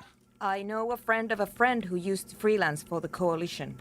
I was actually aiming for the military-grade RAIM Rational series, but couldn't find one. Prefect is mainly based on the same technology as RAIM Civic, so it's kind of a ripoff. But it does have better compatibility with newer antenna models, so I won't complain. All right, I have to ask, what about those bowls of water over there? They are connected to my RAIM Prefect. Whatever you do, just please don't move them, okay? Thanks. Short and terse. There you have it. Whatever she's using them for, they're hers. I'm gonna move them unless you tell me the details. All right, fine. Great. That was weirdly loud. What are you doing in an abandoned church? You really like those questions, don't you? Mm-hmm. A police officer on my public place. Making complaints from the neighbors. Yeah, I wanted a more interesting response. Yeah, I'm a cop. It's my job to ask questions. I'm conducting scientific research here. You can't throw me out. What research? I'm looking for the location of a 2mm hole in the world. That's cool. Yeah, all right. She's looking for a disruption in the radio waves. That's what her personal log said. The lieutenant raises his brows, but doesn't say anything. Is the hole connected to the data loss in your journal? Yes, that's what led me here. But I suspect it might be something a bit more complicated. Yeah, this is how the world's gonna end. Hole in the world. What does that mean exactly? Exactly. What does it mean? That's what I'm asking. Up to now, it has been impossible to say what it is because it's impossible to measure nothing. What do you think it is? What qualities does nothing have? How do you measure something that does not exist? That's a little above your pay grade at the moment. Hold on, does that mean we're living in a world that has holes in it? I don't know. Are we? I don't know, are we? That's what I'm trying to figure out here. But how do I figure it out? Anyone understand what we're talking about? I don't know, I'm not here. I can't even understand how we're talking about something that doesn't exist, let alone measure it. You measure it by its surroundings, by that which does exist, which is what I've been trying to do. Yeah, I wonder... I tried using hydro transducers to record the silence, to find out where it begins. Probably would feel different here if I had all my logic clothes on. But honestly... But Harry's not that not logical. progressing very well. But does it have anything to do with necroplasmic life forms? Ghosts, in everyday parlance. Does it have anything to do with ghosts? Ghosts? No, I don't think so. I don't believe in ghosts. What about other supernatural entities? I don't believe in them either. What not many know is necroplasma exists. Great. What are we talking about? And why? I don't know, actually. Do you have any idea where this hole might be located? Somewhere underneath those roof beams, I assume. The mother of silence. Only a faint crisscross of rafters can be made out from the dark. Most of the tower disappearing into the shade. Strange things may flourish in the dark. Why there? There's this place at the back of the church. A place where all audible vibrations seem to decease. I've named it the Swallow. And the higher you go, the less you record. The Pillar of Silence? Are you sure it's not just an architectural quirk? Kim, Maybe. there's a hole in the world, haven't you heard? To the physical coordinates of the data loss that led me to this place. Yeah, that's where the Crabman lives. I know. You don't think Crabman might be somehow responsible? No. No, I don't. I don't either. She sounds mildly annoyed by this line of questioning. Her hands typing hundreds of commands into the machine. You said that the research isn't going well. Why not? Because it's just trial and error. Trying to locate the Swallow, the exact point in space. And I don't have a... You know what? It would be really helpful if you could just stop talking and let me work. That's all I want to know about the 2mm hole in the world for now. Great. Thanks. How do you feel about anodic dance music? What? I hate it. Oh, then we're gonna have a problem. I bet she hasn't even heard it. Yeah. Have you even listened to it? Like, actually listened? Yeah. Like, all the time. My tent neighbors don't really ease up with their partying, do they? No, I get it. Maybe I'd have to be on drugs to get it, but to a sober mind it just sounds like uninspired rug whipping. No idea what it has to do with either dancing or music. I can get you drugs. Right, but how do you feel about a club for anodic dance music? This is about those speed freaks in the tent, isn't it? I've got some news for you. It's not a nightclub they want to build here. What do they want to build then? Take a guess, why don't you? Yeah, but I know they want to set up a drug lab, but I've convinced them they want to establish a nightclub for nautic dance music. They said it's their dream, or I'm still convinced. So. But I have convinced them not to do the drug bit. I can't believe they got you so easily. Go have another talk with those up-and-coming entrepreneurs, will you? Thanks. No, but I convinced them. Look, I'm not coming in there. The Swallow, you mean? Okay, Great. Okay, I'm going to talk to her again, because I feel like I can be like, no, I talked to them and convinced them not to start a drug lab. What is it? Weird. I'm going to talk to this person. What if you try again, find your way? Oh, did I not navigate the egghead puzzle? I thought I had worked it out. Oh, shit. Sing sine waves, help them. Tell Andre about Suno's thoughts. Okay. Inspect the trap. Yeah. Huh. I didn't realize I hadn't navigated the egghead thing. In white, silver, and apricot faience, the young mother of humanism stands above you. A crack runs across her body. She is impossibly tall, oval-faced and sad, a dark and radiant majesty. This is her innocence, Dolores Day. Cradled in her arms are a pair of glowing lungs, clearly visible from underneath her flowing dress. You should kneel. All right, I'll kneel. Your knees touch the floor. The floorboards are hard and cold. There you kneel among the snowdrifts, diffuse light falling on your hands from beyond the glass. I'll close my eyes for a moment. The world is silent. I like how the screen goes dark. And cracks of the massive wooden structure behind you. It covers you from the wind outside. The ocean feels distant, its ebb and flow blocked off by the centuries-old pinewood sarcophagus around you. Cold air seeps in through the crack in the glass, cooling the sweat on your forehead, makes you shudder. In the darkness, you sense her eyes on you, inspecting you with their multicolored glass, as if you're a bug under a microscope. Open my eyes. The woman looks down at you kneeling. She towers among her followers, architects, laymen, courtiers. There is a sad smile on her lips and a glint in her green-blue eye of what? Compassion? Remorse? She acknowledges the passing of someone who is still alive. You.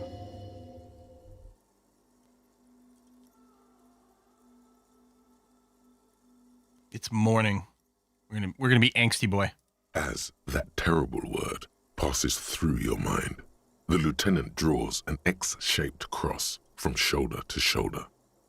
I'll do the same as I get up. Your fingertips touch your chest 4 times. Then you rise from your knees into the apricot-colored light of the window.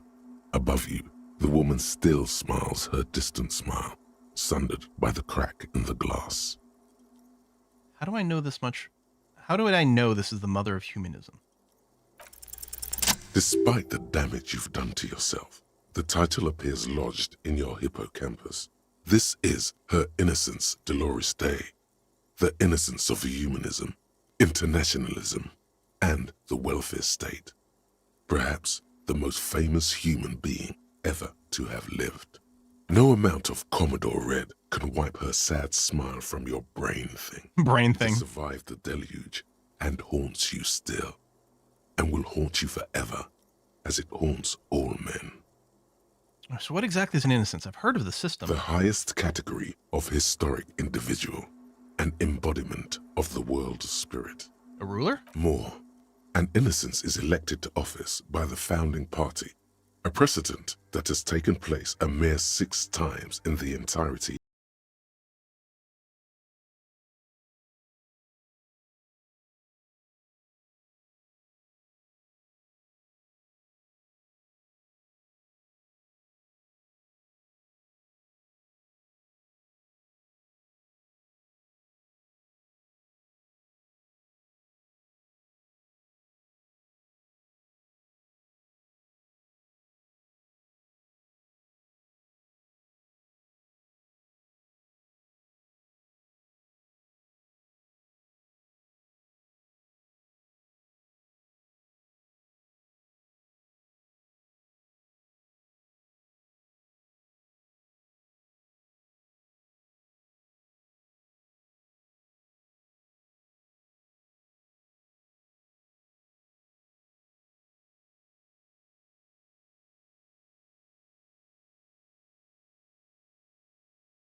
I like how they're referring to this as the antediluvian court, where this is Dolores herself.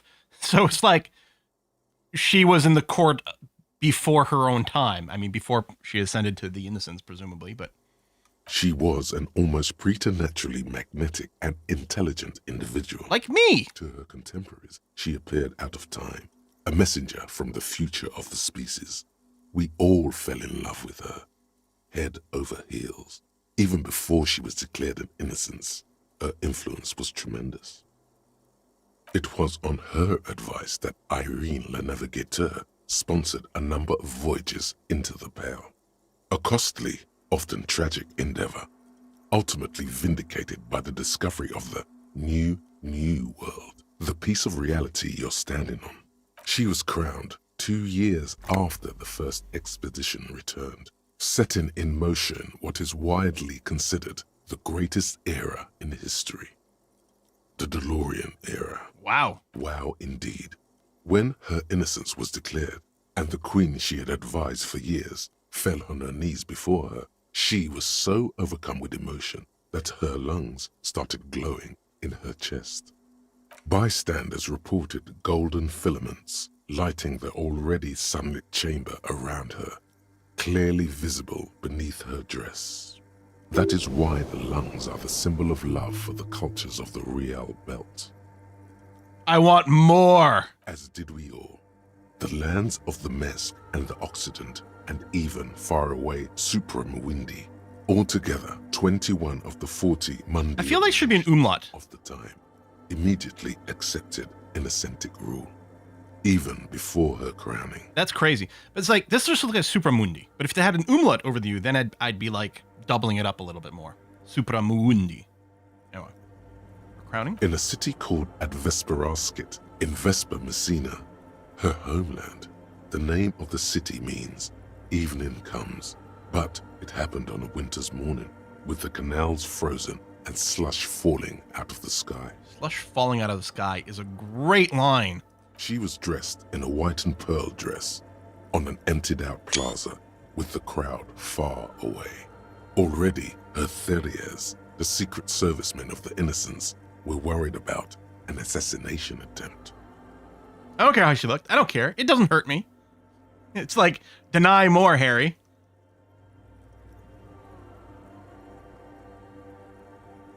I don't know what they mean by this line, but that's how I'm reading it. Harry being like, no, it's not hurting me to think of a beautiful woman. Oh, she was insultingly beautiful. She was humanity's young mother, a perfect mother. It was as if her face and shoulders and hands were covered in a soft down of underfeathers. She was fuzzy? You know this well. Very well. I do? Midwinter snow was beating the cobblestones around her. A small attaché of officials stood by as her Theriers placed a white gold wreath on her head. The crowning was mostly witnessed by secret servicemen. Then what? One of the men in this secret service killed her 22 years later. A young man who had come to suspect that Dolores Day was not entirely human, but something else. What? Something that had walked in our midst, watching us stumble for hundreds, if not thousands of years, until it decided to interfere in the course of our history. We were supposed to come up with this ourselves. The man was reported to have screamed at the Innocents. Dolores Day was shot in the chest with a fowling piece 8 times. The man, thought to be insane, said he once touched her and her body had been unnaturally warm, like a furnace, and that sometimes, while on duty, he observed her forgetting to breathe for over 10 minutes. Huh. This inhuman quality was witnessed by many others as well, glowing lungs and all.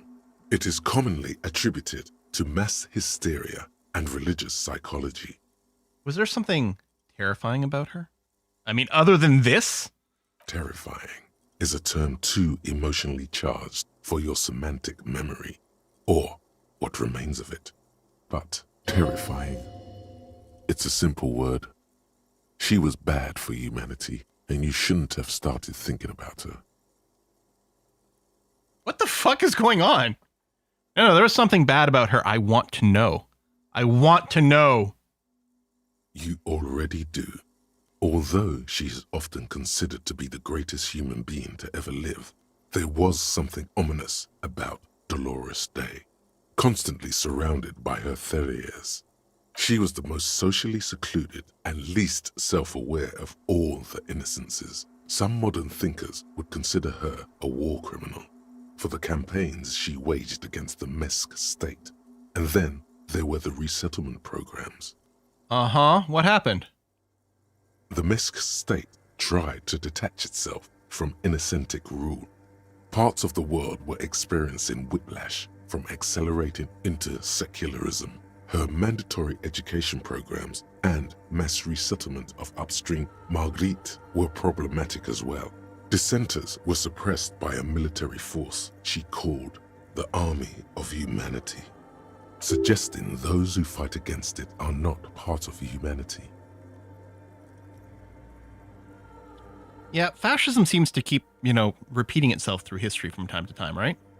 She adored chess, yes, but also military war games. Dolores Day often holds a tiny tin soldier between her index finger and thumb in icons such as this. She was also blonde, the blondest woman you have ever seen, with green eyes the color of the Pacentic, mare interregnum. Little is known of her Marchese husband. It's as if he vanished from history after completing his role, which was to introduce Dolores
It's all just red string.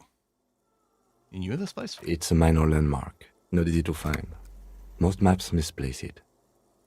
It was built not long after Ravachol's founding, 300 or so years ago, by first-generation settlers. on the coast of an uninhabited archipelago where only animals had roamed before, in the wild reeds. And the reed bugs. What else do you know? There used to be 7 stave churches on the coast. Les Sept Sœurs, they call them. The 7 Sisters. Only one remains.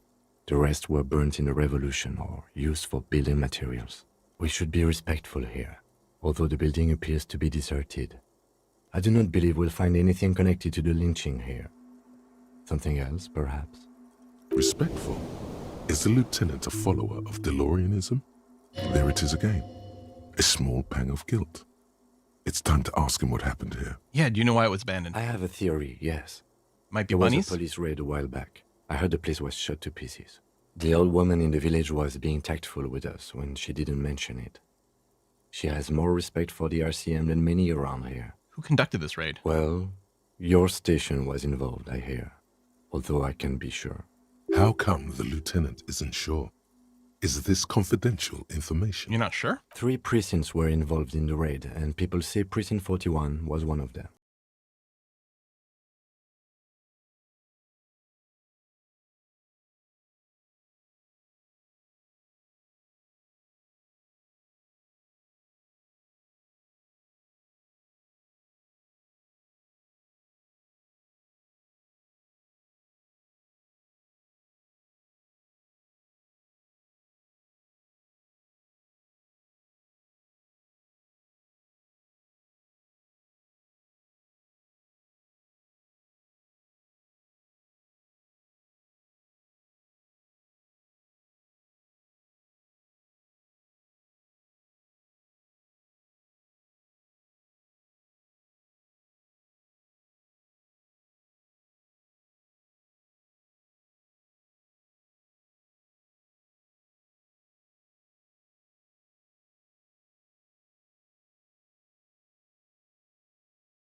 have taken years to produce this work in all its dizzying detail. The motto, what does it say? Below both women, in luminous black letters, Après la vie, mort. Après la mort, la vie de nouveau. That's the password. And then, along the left side, Après le monde, la gré. Après le gré, le monde de nouveau. So, after life, death. After death, the new life. After the world, the gray, or perhaps the pale. After the pale, the new world. After the world life, again. Oh, death. I mean, I should have After expected, death, but life again. After the world, the pale. After the pale, the world again. we're just going to turn off the world and turn it back on again. Of humanism, a summary of the effect of the discovery of this Acele, the Insulindian, on human thinking. A tremendous sea change akin to finding life after death. Lieutenant, this used to say afterlife, death, after... Death. Life. Of course you would know. This exaltation is common in Dolorian sacralism. In the early years, it was even incorporated as the RCM slogan. No more, however. Why? It was deemed subservient to use a strongly moral intern-related motto. We already suspected of bootlicking. The sentence was also seen as too feminine. It was a macho thing. Okay. So what's the RCM motto now? Justice, union, prudence, and force. Not very feminine. I guess, maybe, I don't know. I like the other one better. Like this puts fear of gods. Cool. I like the other one better. So do I. Yeah.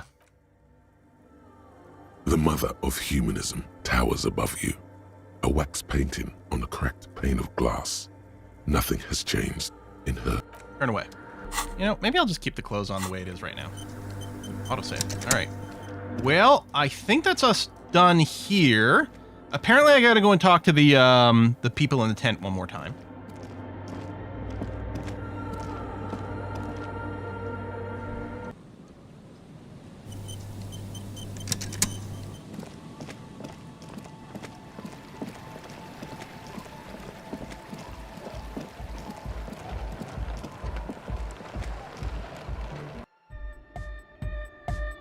So, there's still a puzzle apparently with this guy. Alright, first, let's talk to Hi Andre. again. So, how are things going? Oh yeah, I know Noid has his signs, but what's the deal with Egghead here? He's a quiet man, mostly communicates through music, and by being a master of ceremonies. What's a master of ceremonies? No, a host, a declaimer of slogans. He's a performer, gets the people going. Interesting, sire. I have to talk to the guy after 2100, not at 2100. For short. So maybe I could do it now, unless he's only there for like an hour. If he's only there for an hour, that I didn't realize. I thought it just said after 2100. I do want to go back in town because I want to talk to him. I want to check out the radio computer at the bookstore, and I got to stop by Frita for some healing items. How do you communicate with him? Well, he's just kind of here. I don't really know how to communicate with him. Have you ever really talked to him? Yeah, sometimes. When I stumble and find my way into his center, you have to hear a lot of hardcore to the mega first though. The man smiles mysteriously, choosing to let the beat speak for itself. I get it. He's a puzzle. Mm-hmm, yeah. About the church, I checked it out. And what happened? I talked to the crab man. Oh man, who is he? What did you think? It seemed okay, very spiritual. True narcomaniac. Gave me this odd lecture on alcoholism before rambling on and on about mother's love. Really? Huh. Interesting. What's he doing in the church? Just preaching and praying from the looks of it. No matter. Is he gonna be a problem? Shockingly not. Yeah, Noid is right. Let's get back to the point. What are we gonna do about him? These guys will never catch him. You will never catch him. There's nothing to do. Like, actually, he told me he wouldn't mind the nightclub at all. I don't know, man. Doesn't it feel like a major hindrance to you? A spooky guy climbing around when all the guests are trying to have nice, friendly hyper time? You're just gonna have to live with the crab man. I guess it's not a massive problem, now that I think of it. Everyone is welcome to dance till the morning light. Yeah! Yeah! Maybe. I guess we'll figure something out. Okay, but what about the other spooker? The one in Grandma's clothes? Did you see her? Yeah, she's called Suna. A programmer? That's odd. What was she like? Did you ask her about the nightclub? Yeah, she did not like the Hypnotic Dance Club idea. What a pity. That's my favourite thing in the world. And she doesn't like it at all. A shame. What can we do now? Do you see a way out of this jam and into a laser-lit future of dance and unity? I mean, maybe she'd be okay to move if we could find the source of the silence. Unity! Dance! Yeah, she made it clear she won't leave until her own project is And finished. you can't just evict her? No, I won't evict her. We have to come up with a different solution. Look at you, Honor Man. No, Noid. He's right. Maybe we've approached it the wrong way after all. I'm sure there's a workaround. We can make a deal not to bother her. Yeah. If that's okay with her, we only want to get in the church and spread the joy and ecstasy of music. Groovy. The lines in the dark exist. Coexist. Yeah. At least Crabman seems like an advanced being. He's hard. He'll understand. He's hardcore. Yeah, he can do his climbing thing in the tower. And the programmer, does she like anodic dance music? She does not like it. Egghead cannot believe what she just said. It makes him pump the jam a little slower for a moment, but then he returns to the full swing of it. No worries.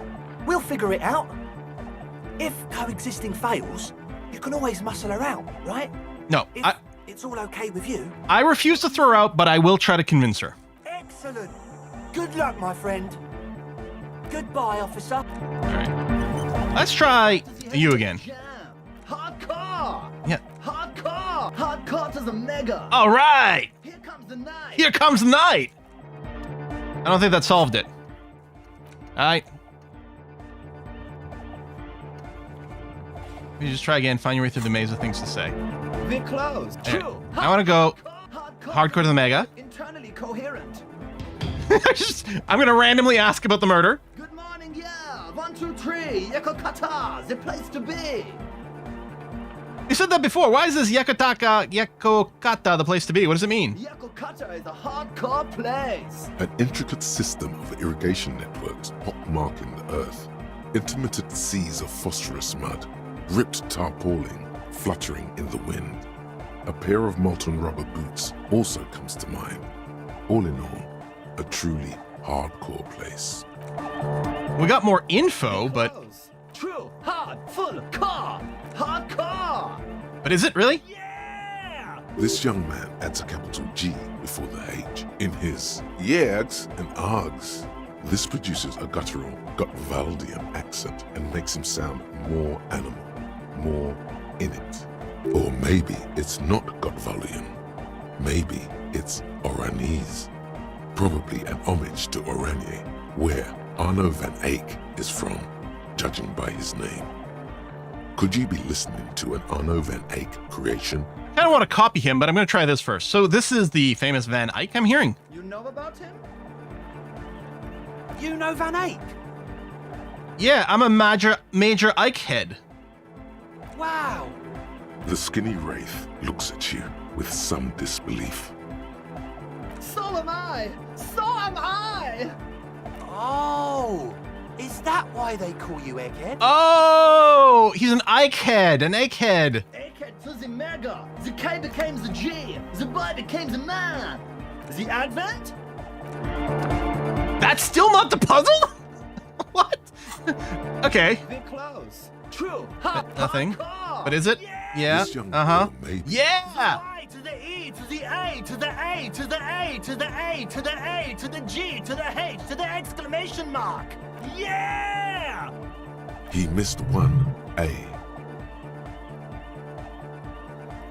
Yeah, you missed an A there. I yelled mine with 6 A's, so you have to yell it with 6 too. I'm the hard rhymer, the track attacker, the mic enforcer, the sixth checker. I am the law.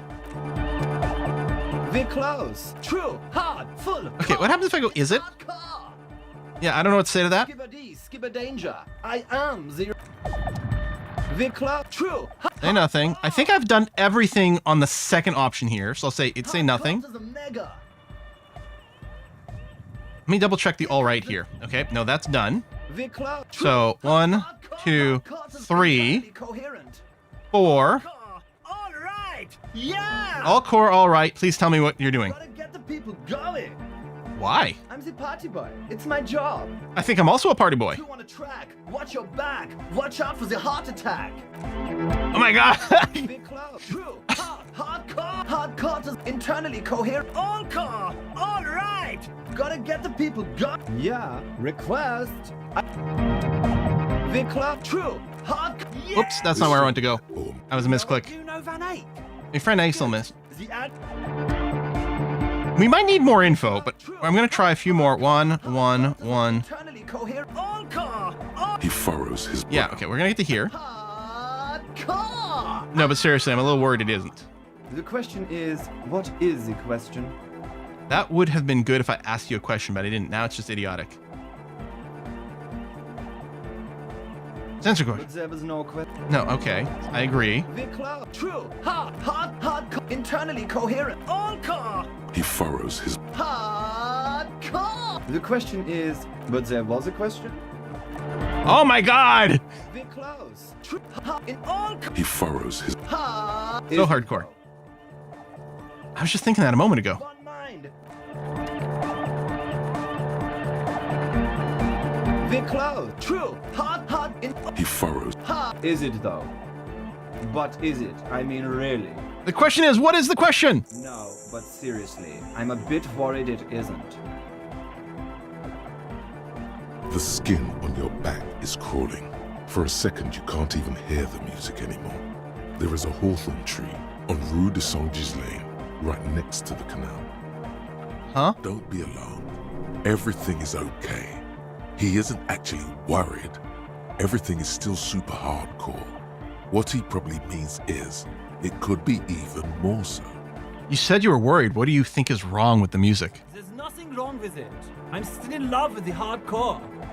Sometimes I just feel like anodic music is in its infancy, you know? For example, take this Arno van Eyck jam I've been pumping for the last month. You've been listening to one song for a month? Pumping for the rest of 51. For the year? Isn't something holding it back from being hyper? It's like it's only ultra. I think it's super hardcore, but you're right. It's not hyper hardcore. Right, of course. If anything, it sounds a bit proto, like it's not fully formed yet. You might be a moribund alcoholic and a failed cop. What do you mean might? But you are pretty certain a thing cannot be both proto and hardcore. It's proto, not hardcore at all. Wow! Culture cop! Well, okay. I think you might be right.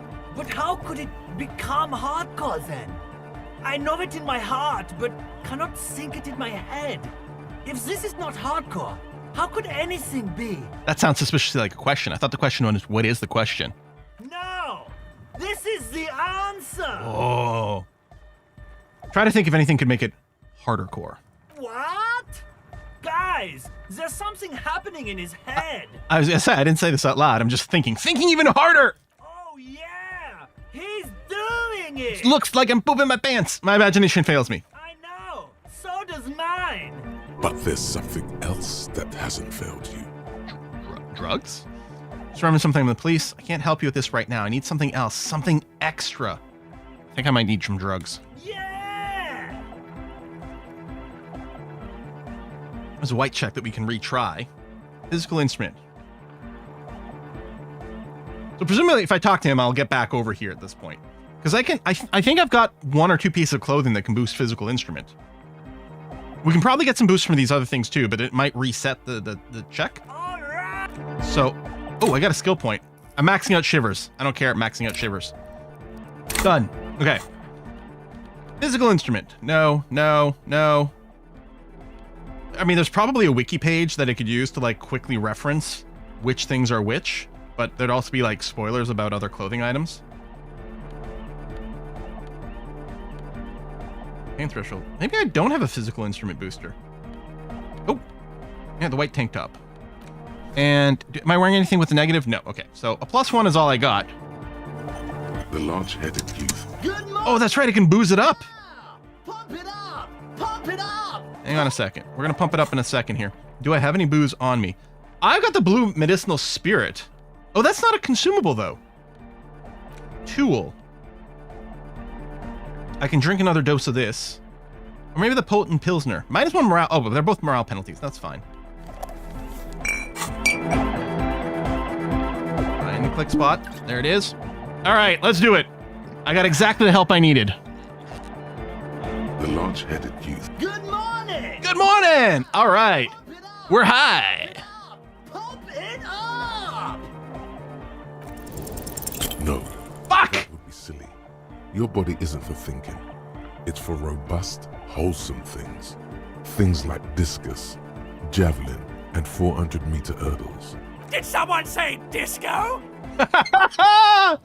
Oh, wait, I get another check. Oh, your horrific necktie wants you to try again? Heck yeah! Maybe your body can tell you what Arno Van X jam is missing to make it hardcore. You know it in your lungs where the pressure should vibrate. In your heart that's alone. And in Necktie your soul, saves the day. I'll never want to take you off again, buddy. So does every chordate animal. Needs more bass. What? I'm all about that bass.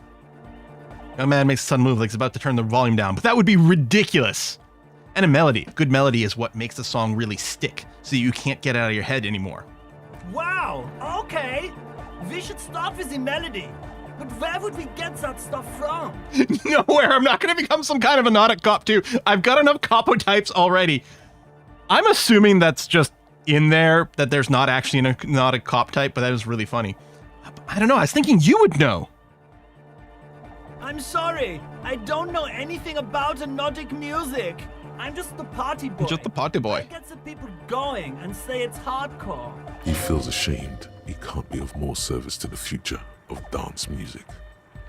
I'll look into an official capacity. It's up to the police to make the beats go harder. All right, let's see if we can come up with something on my own. A citizen investigation. Yeah, either way, I'm going to take the task for sure. You know what? Fuck it. We're going to claim it's a police matter. To serve the hard beats and to protect the party. The young man falls silent with appreciation. He even tries to contain his smile, as if it could hinder your investigation. Yeah, and Kim isn't here to tell us no, exactly. Basically, what you need to find here is a tape with some banging music on it. So we needed the sad tape, now we need bang To tape. remix Van Eyck's jam. Yeah, maybe that street hawker across the pawn shop has got some tapes to sell. That's just an idea. There is a hawthorn tree on Rue de Saint-Ghislain, right next to the canal. A reel of magnetic tape is caught in its branches, like bronze ribbons blowing in the wind. I think we might have seen that. Now we can loot it. Yeah, Rue de Saint-Ghislain. I've been there. Oh, I know. I know this. I can tell you where it is. St. G is the boulevard before the canal bridge. The one that takes you to the whirling in rags and the industrial harbour. It's got the lanterns and the... I knew that. I could have said that. And the mosaic sidewalk. But it's all blocked with that stupid traffic jam right now. Anyway. Feels cold. Does it? I'm gonna shake it off. Shake it off. Anyway, that's all yours to figure out, Copman. Copman! Man. Wait, do I already have the tape with me? Did I already loot it? Hey, I have a tape with me. I have the sad song tape. Well, let's see what it says. Tape! Yeah! Yeah, this is the smallest church in St. Son. I don't think it's the right one, but let's see what happens. Righteous! What do you mean item lost? You better give it back to me. I need to sing karaoke with this shit. No! Yeah. No, can't do! This is gonna make people sad! This isn't sadcore! I do like sadcore music. I didn't even think of that as a genre name, but that is so my jam. Yeah! So by the way, are you a thought reader? No nation, but transnation! No war, but class war! Yeah, class war! So you're not a thought reader, you're a communist? He's not a communist. It's just something he likes to yell. Damn it, we're still looking for a communist. At the Palaceum. She was a communist, though. Yeah! With the rebel yell! With the rebel yell. Can't be a Thought reader? lunatic. Of course he is. Jermaine here just yells Jermaine? random things. Odds are, sooner or later one of them will come off as fault reading. Yeah! Reversion imperative! Unless you were thinking Reversion imperative right now. Anyway, I've had a similar thing happen with eggs yelling. I know what you mean. But I was thinking Reverchal Imperative. That's fucked up, man. Lying like that. And a cop, too. But why aren't you a communist? Communism is the truth. I could be a communist. If you want that, do you want me to be a communist? Yeah, man. Please don't turn him into a communist. Oh yeah, turn him into a communist. Come on, it would be super. Be a communist, egghead. The future needs your help. Don't be a communist. Wait, what am I saying? Of course be a Yeah. The future needs your help, man. You guess he's a communist now. All right. Tell me something, egghead. Communism rules the nation. Right on, comrade luminary. Here comes the sun. Here comes the sun. Na na na na. I could swear you feel the bright future of the working classes reflected of Jermaine Egghead's giant smile and right onto your face. Revolution makes your toes curl in anticipation. This bit is great. Is your real name Jermaine? Hardcore. Jermaine Egghead. Basically, yes, it is. Why are there lungs in your belt buckle? I think I know. Lungs are for love. Why would lungs be for blood? I know. Day with anointed innocence, her lungs started glowing through her body. For the world loved her, and she loved it back. Why wouldn't they be? Are the lungs not the place where you hold the breath of your soul? Really? Oh, that makes perfect sense. Bourgeois love from a bourgeois god queen towards a world getting rapidly more bourgeois. That's lungs for you. I mean, I guess it's our communist option, but I kind of just want to say, yeah, it makes perfect sense. Love! In a woman's lungs. Lonely as I am, I'm not afraid. This strange, damaged feeling grows on and on, because I've never loved someone like you before. A dopamine surge. It's like more lyrics getting thrown in there. It feels like electricity flowing down your scalp, dissipating into your neck. Feels good. Like a spark of life in that moribund sponge you call your body. All right, goodbye, egghead. Woo! All right, let's get out of here. It's super loud. I don't think there's going to be anything else with her, but let's just check. Hello again. No, okay. That's it for now. Okay. I don't know if there's a way. There is a fast travel option. What am I saying? I was just saying, oh, I wish there was a fast travel. And there's supposed to be. Because it told me I unlocked a fast travel at some point, but I don't actually know how it works. You know? When I entered over here, it said I unlocked a fast travel. I do have a task to get her to talk about her friends, but I thought maybe... Hello again. My associates. Just answer the question. Sorry. To the cops. Yeah, no. Don't know what makes you... Yeah, we'll have to try again later. You go to the... Oh, you need to be at certain points? So I have to be in front of the church? Stand near the church and you can fast travel.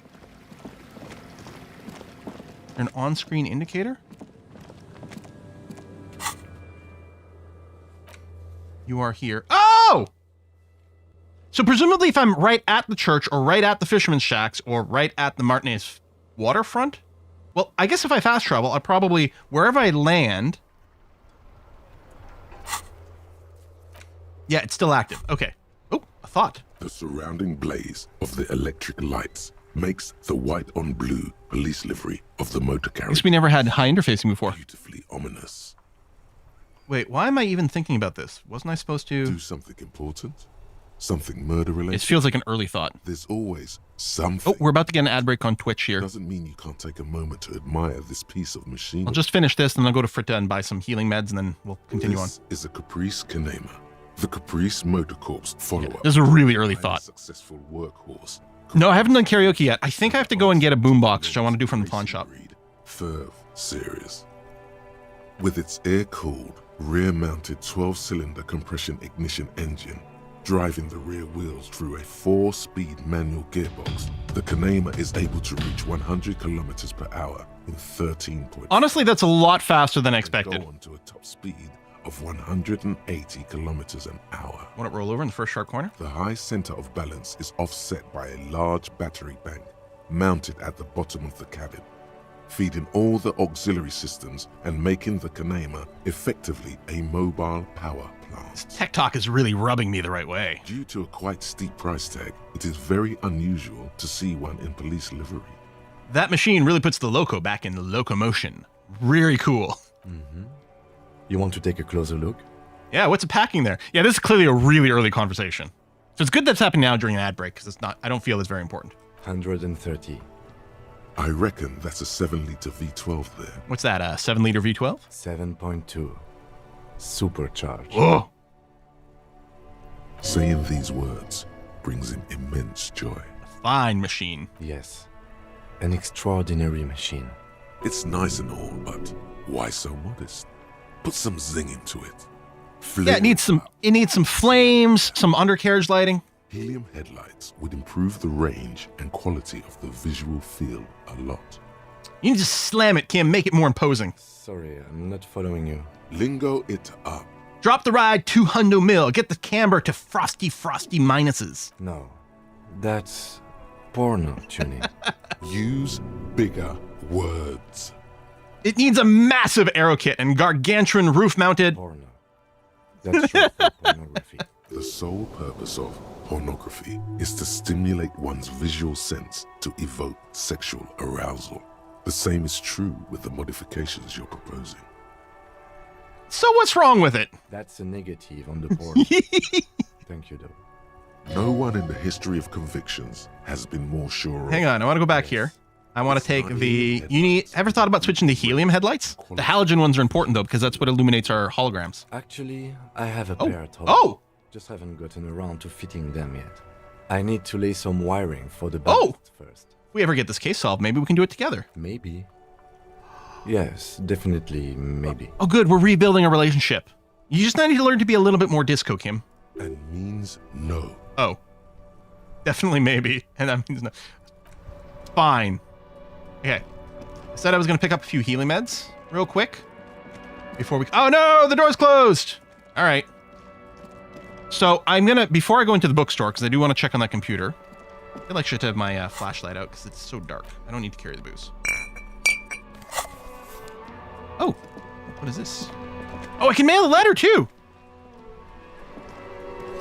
There's something down there.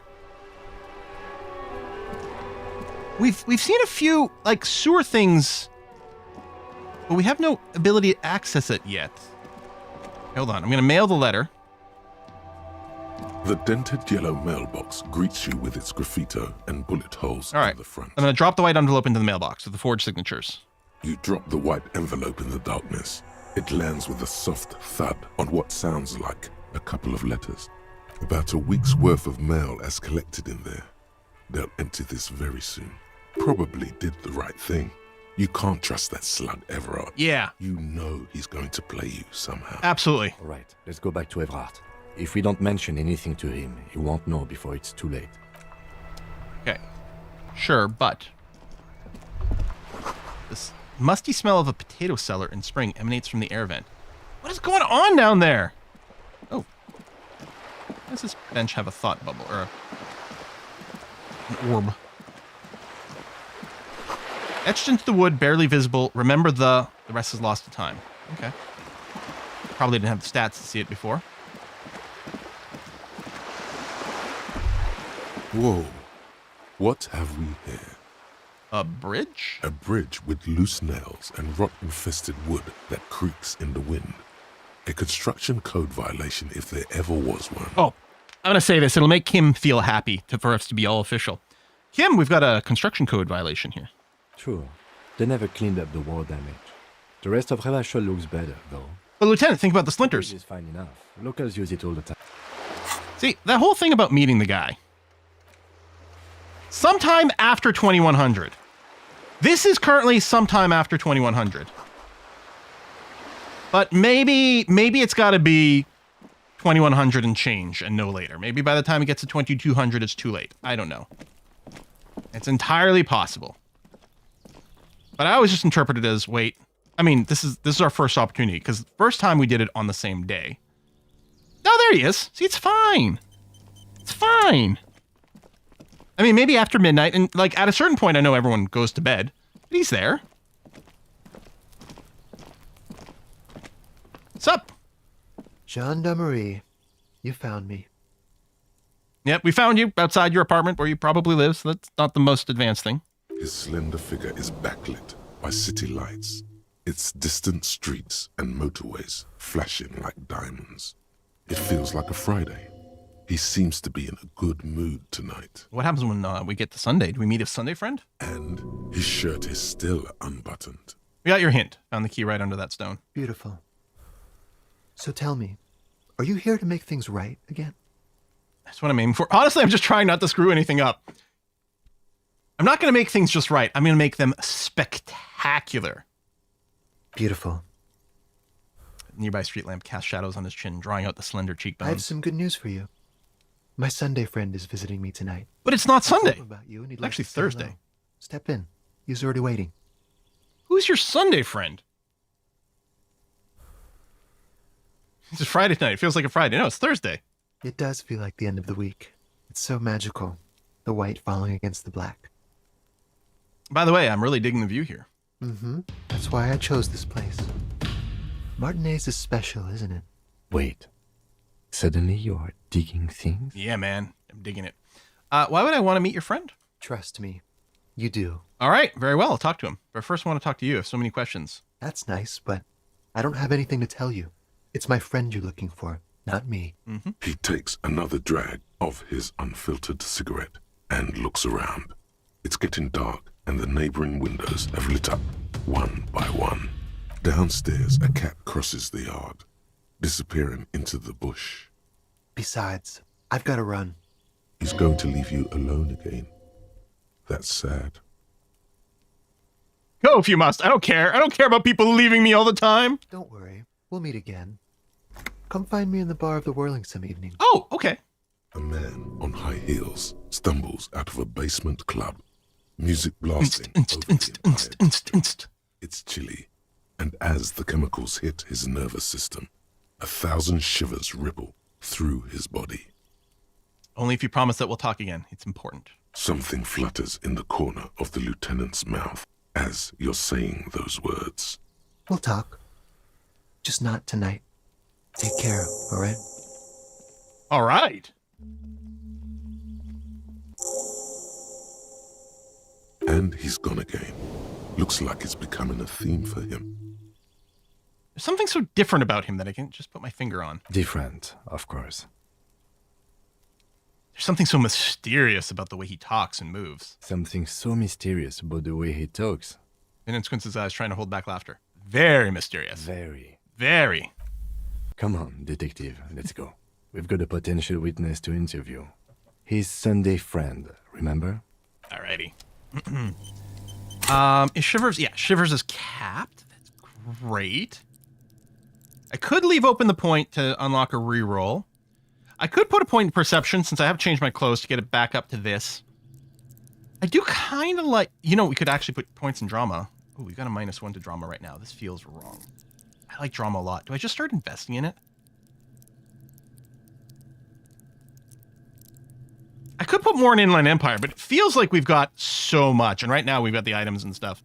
Like, yeah. Yeah, I forgot to change my clothes back. But we could put it back in for drama. The thing is, some of the other things going on right now are kind of nice. Electrochemistry, no. I don't think we're doing any of these things over here. I think I might just start spending a bunch in the drama. Suggestion sounds like cool. And there's a bunch of useful stuff with it. Diplomats, charmers, sociopaths. I like drama. I like it. Done. And yet, do I want to swap some of my clothes back? I don't like the negative drama. That's definitely true. Yeah, who cares about... I do like tanking authority. I think that's fine. And honestly, logic wouldn't be bad, but I like the idea of boosting the empathy, actually. So I'm cool with that.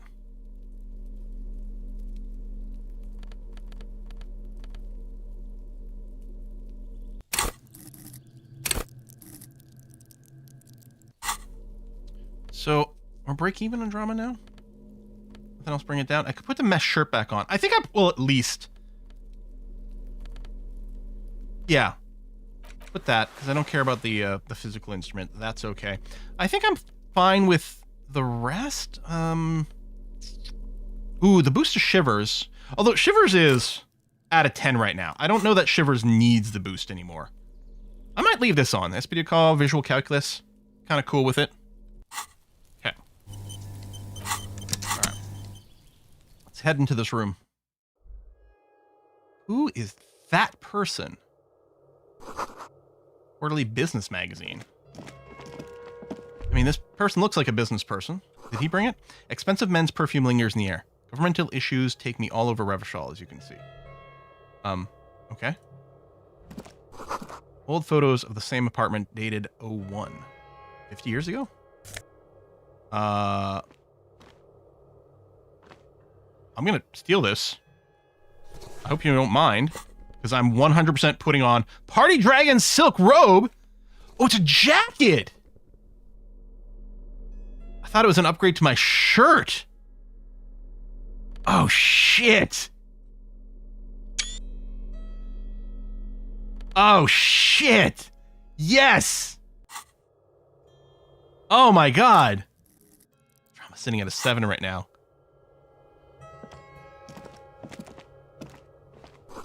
Buckets of paint on a layer of old newspapers. Why do they keep talking? And why there's Sense Z's is actually my apartment and yours.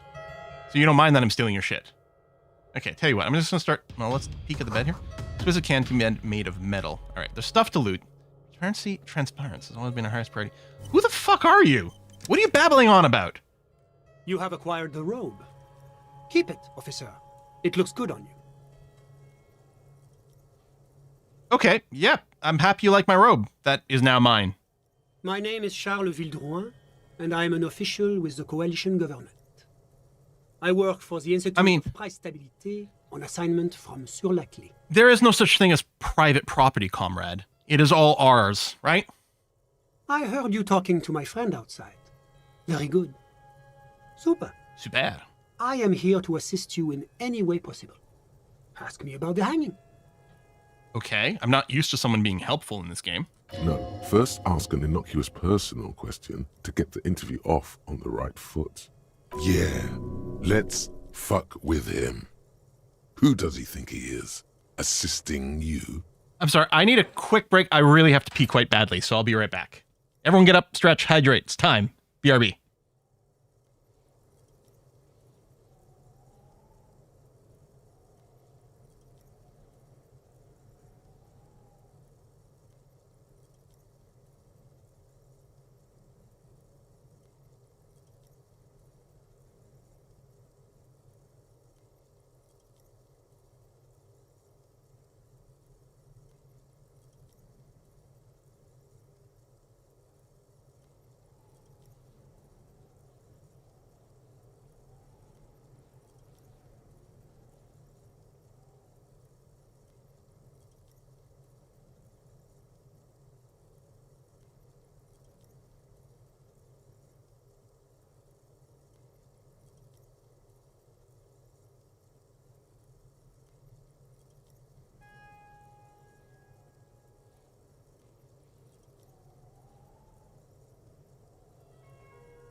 Okay, that was quite desperate. Whew!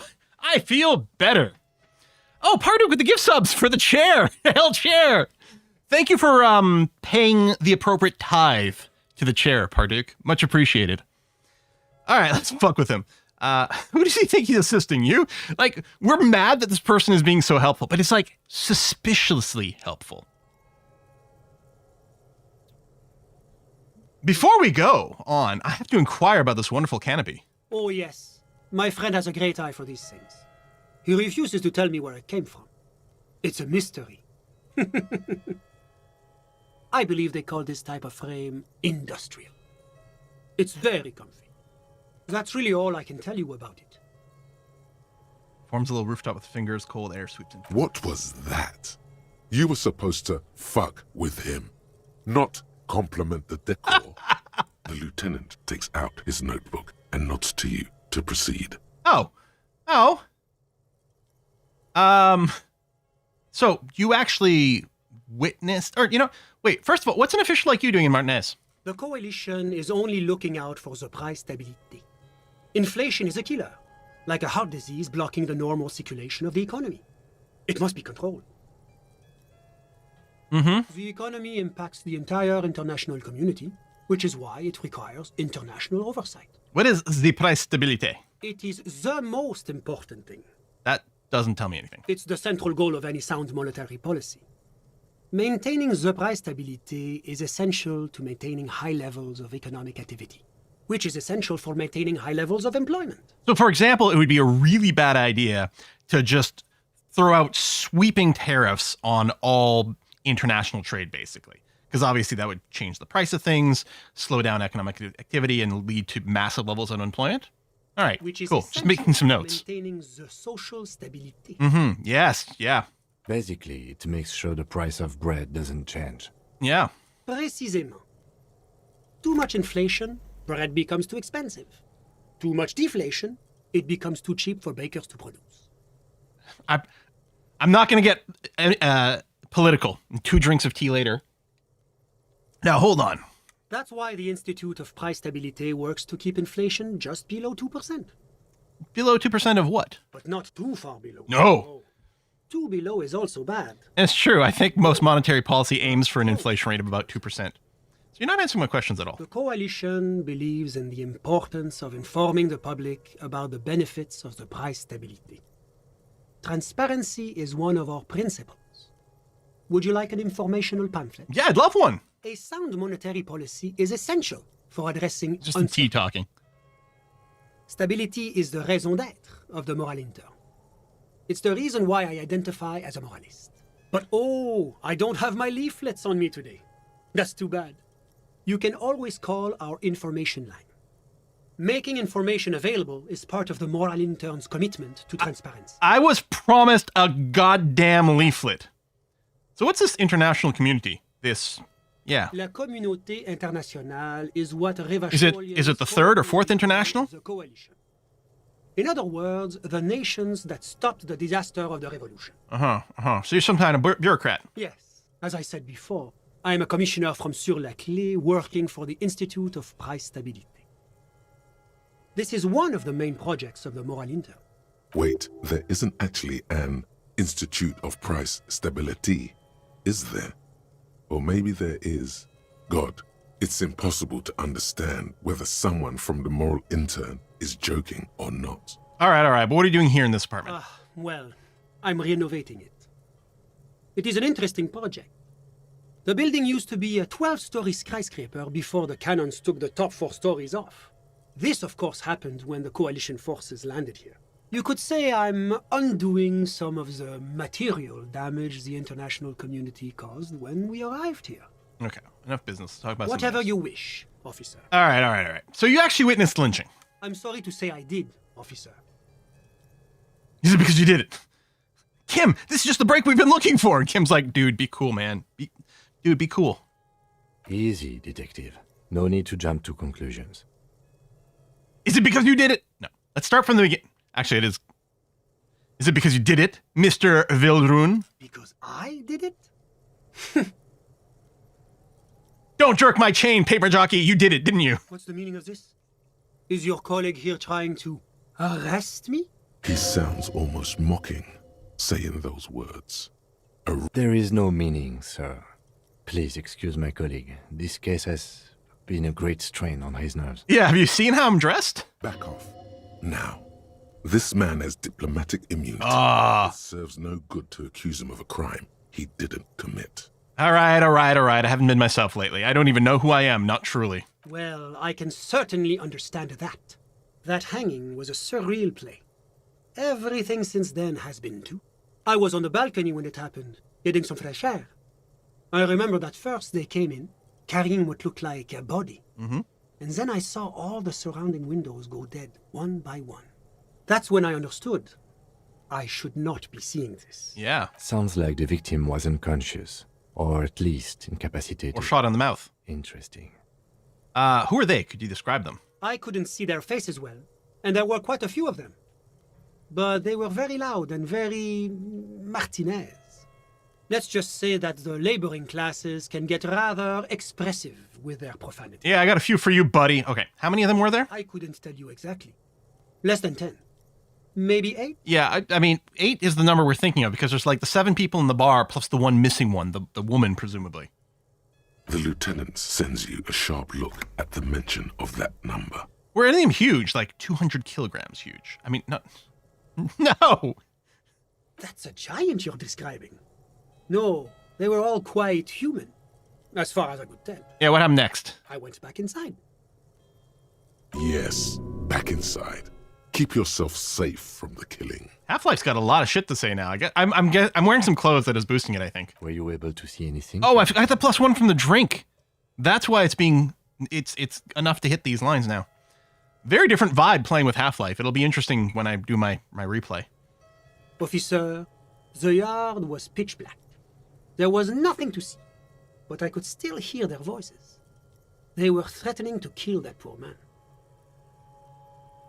They were threatening to kill the poor man. So they were dragging him in. Like, they carried him in. Was he still alive at that point? Pre being shot in the mouth?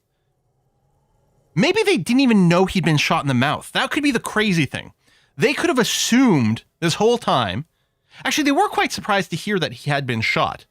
So maybe they had assumed the whole time that he'd just been unconscious. And they legitimately thought they were murdering the man by lynching him. But he was already dead. The interesting thing in my book, let's say in reality, let's say something like that happened in reality. People found this person, assumed they were just unconscious, but then decided to lynch them. And believed wholeheartedly that they were murdering a man. But he was already dead. Would that be attempted murder? Because they did sort of attempt murder, but they attempted murder on someone who's already dead, but they didn't actually know that. I would be very curious about how that would work in real life. Anyway, were they men, women? And I mean, they could have already known he was actually dead and literally just putting on kind of a play for everyone else. But what if they didn't actually know? The one guy, the whatever his name is, when talking to him, he did seem surprised to hear about the fact that he'd been shot. Were the men, women? All men, I presume. But again, I couldn't see very clearly. But we are fairly certain the lady driver was present. Are you sure at least one of them wasn't a woman? It's possible, officer. I mean, we're talking about leading the witness. What ethnicity were there? He's not going to know. I believe they were mostly white. Oh, maybe you didn't know. I believe I saw 2 Areopagites among them. And I am quite certain that one spoke with a Mesk accent. Rafiki thinks it'd be conspiracy to commit murder, maybe. That's interesting.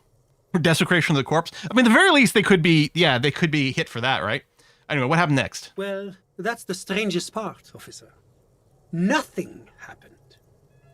It was oddly quiet for a public lynching. What do you mean nothing happened? They lynched the guy. Eventually, their shouts died down, and that was all. There were no gunshots, no celebratory shouts, no anything. I mean, this is a dumb question, but why didn't you call the RCM? You're right, of course. That is what one is supposed to do in such circumstances. I was simply in shock. I'm afraid I don't have anything else to add. About what time was all this? You're not very helpful at all. Approximately. Oh, time might be helpful. All I can say is that it was late. My watch. Yes, now I remember. It was 30 minutes past midnight, give or take. That's weird. Okay, sure, a little sus. So let me get this straight. You didn't actually witness the hanging itself, did you? No, I didn't see the corpse until the following day. It seems this wasn't the break you were hoping for. Damn it! I think we got a cool robe. We need. Thank you for talking to us, Mr. Villedroit. Of course. Anything I can do to assist the RCM. Can you tell me about your friend? My friend. My friend is a good young man. His family immigrated here from Kedra, and life has not been easy for him. But he understands the importance of education. He has taken his future into his own hands, and that's all that matters. What's Kedra? Kedra is a candidate member of APIS. But, between you and me, their potential membership is a more contentious issue. What do you mean? That it's never going to happen.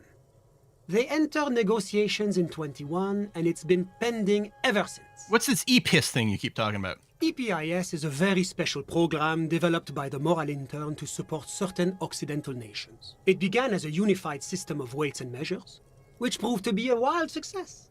Nothing but kilograms and centimeters as far as the eye can Like see. an EU thing? It was such a wild success that we expanded it into an economic union for the processing of steel. Another success. And between you and me, the moral intern feels emboldened by this success. Emboldened to take EPIS to the next level. But what does it stand for? Why, it stands for progress and stability, like the moral intern as a whole. Yeah, but what do the letters stand for? It's been such a wild, extraordinary success thus far. We are very excited to take it to the next level. Kim, I need your gun. Kim, gun. Kim. You don't hear the words I'm saying, do you? A supranational political alliance. The United States of Occident. Is it going to be like this place here? You mean Revachol? No, it's going to have transparent democracy. And is Revachol going to be part of EPIS? It's one day going to be a candidate member of EPIS, sure. Uh-huh. Except that candidate members never become full members, do they? No. Candidate members do become members. Why do we even have the whole system in place if they don't? It just takes time. Time and evaluation. Listen, dude, politics and I are not having a really good relationship right now. You're really you're EPISing me off, is what I'm saying. But we were talking about my friend here, not politics. Uh-huh. How did you two even become friends? How did any of us become friends? Bad things happening on the Insulindian Peninsula? Oil platforms ablaze in the night? Civil wars lasting for years? Finally, the international community is forced to step in. What are you talking about? No one became friends that way. Au contraire. It's how millions of people end up where they are. Meeting the people they meet. It's how I came here, and my friend too. Sure, okay, but you still haven't told me who he is. Sorry. Who? Your friend, the smoker on the balcony, we're just talking about him? But I told you, officer. He's a bright young man here to pursue his education. Education is the I foundation. really have to get my own gun. Especially the arts. It is a cornerstone of our civilization. So all you can tell me about him is that he's here to study the arts? He's deeply enmeshed in the study of the fine arts, yes. Which arts? He's a truly free spirit. He likes all the arts. Perhaps graphic design, printmaking, who knows? The world is open wide for a talented youth like him. I really hate this guy. This guy is why I never completed the game. I had to buy 3 new laptops. The cake. Did you throw some computers up against the wall? So what are you doing here in this apartment by yourself? I'm just enjoying the view. What view? It's dark outside. Listen. A baby is crying in the neighboring apartment. Waves crashing in the distance. The sound of sea below the window. I can hear the waves. The Insulindian Bay. What about it? This place used to be a luxury accommodation before the revolution. Apartments, of course, were much bigger then. A few walls have been added. This nerd's gonna be the first up against the wall when we finish building communism? Yeah! Without a private bathroom or a kitchen. But the million real view stays. You can't take that away. I was asking about your friend. My friend comes and goes. I'm sure you'll see him around. He's a busy bee. Apparently we're gonna see him in the bar at the Whirling. A busy bee? What an odd choice of words. I'm all ears, officer. Yeah, thanks. I got everything I need. You've been very helpful. A moment, officer. Do you have everything you need from me? I'm afraid we won't have the chance to speak again once you leave. Wait, why can't we talk later? It's against diplomatic best practices for an official in my position to be discussing murders with local militiamen. And I'm pressed for time. After you leave, I should be leaving as well. Right, okay. Well, hold on. I'm not leaving yet. I just want to take a look around the apartment first. Sure, go ahead. It's a beautiful space. It's under the bed. Oh, Samaran conical hat.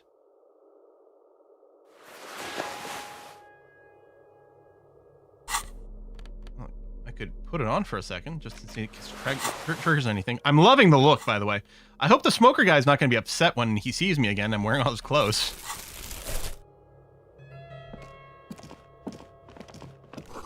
Dishes soaked up in a pot. An empty ashtray. Flyers for underground parties. Dates for open lectures at the local university.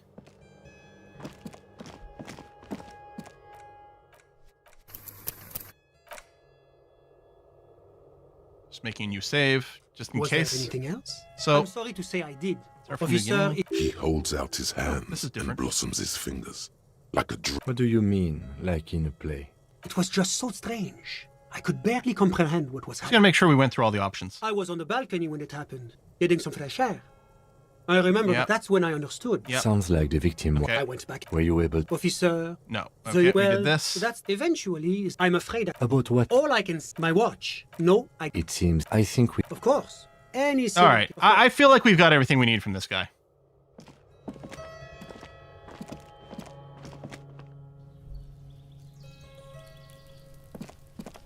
All right. We did this.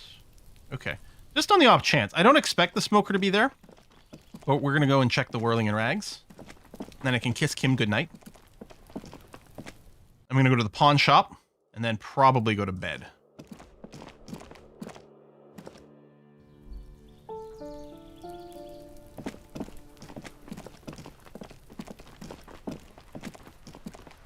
Just an ordinary wall. Nothing to see here. Maybe I will put points in conceptualization. Wall's annoying me.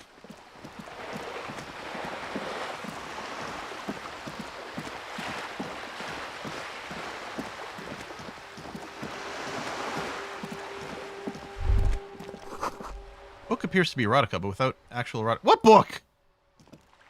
I think it was one of the Conan the Barbarian books, probably. I bet. I'm not expecting the smoker to be there now, but maybe. Is Lena here? No, she's gone. It is late. All right. Oh yeah, where's that tree? I mean, I think it's maybe the one on the way towards the pawn shop. There's a tree here. More trees. I think it was supposed to be near the bridge, though.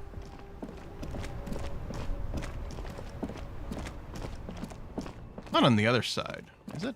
This is back up, although I can cross whenever I want. Yeah, I don't know.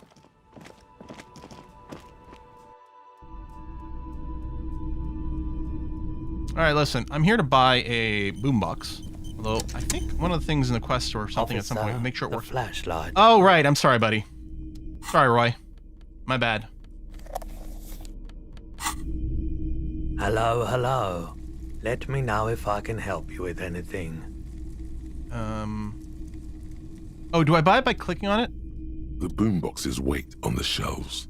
And your boombox, that gold and amber Harmon Wowshi, stares at you longingly with its tape reel. Right, you sure it works? Absolutely.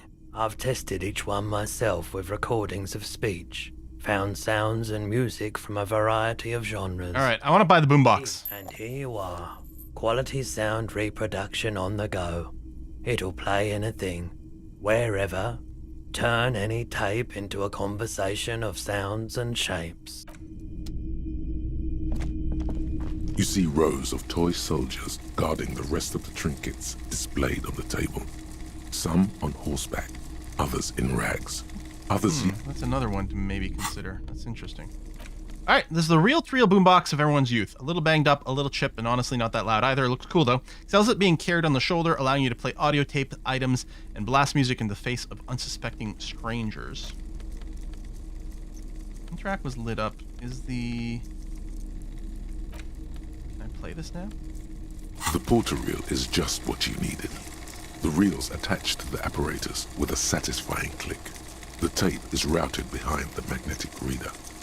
You press the large button marked Commencer, and the tape starts spinning. There's a small delay before the song starts playing. You know what? Let's deafen ourselves, which is what I suspect is going to happen if I'm going to go with number one. It sounds like someone's moving in the room, getting comfortable. Then the organ starts playing a simple, melancholic tune echoing in the hallway. A lone singing voice joins in, telling you about the tiniest church in Cessons, surrounded by even tinier yard. You almost feel the seaside mist on your skin. It's mega sad. Excellent. Within seconds you know, this is the one, the real shit you've been looking for.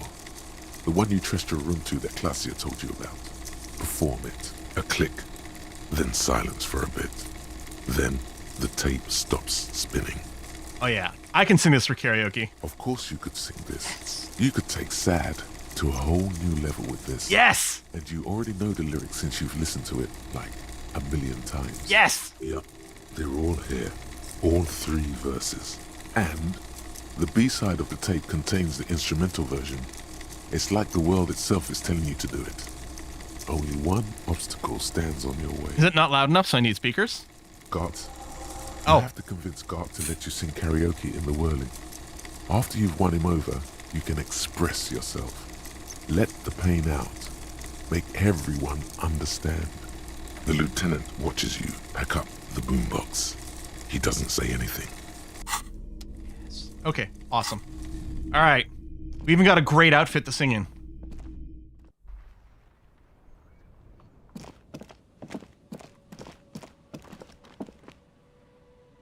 There's a big tree here, but nothing's highlighting. Okay, if you want to give me if you want to tell me where the tree is to interact with this, that would be fine.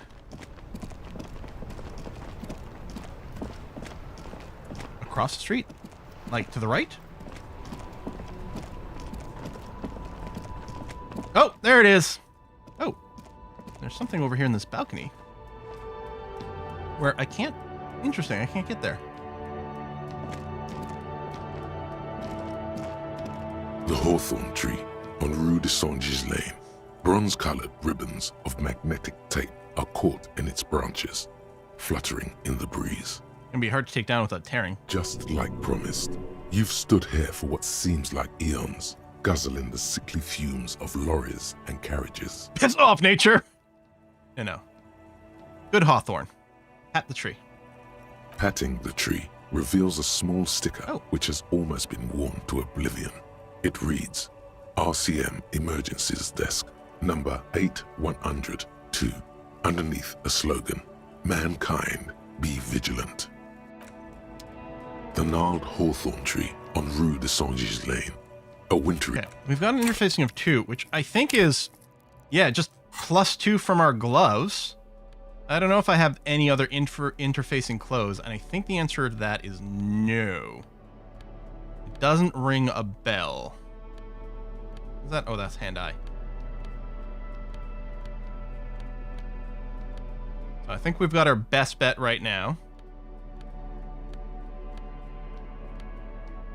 All right, we're just gonna give it a go. The gnarled hawthorn tree on root like an immaculate labyrinth. The magnetic tape twists and turns around the branches. You just can't get it loose.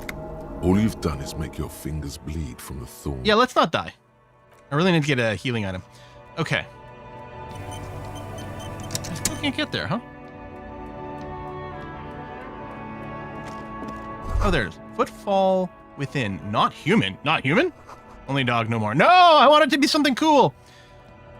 Okay, that might be the end of our journeys on today. I think I'm going to go back to my apartment. Luckily, when we sleep, it'll heal our health.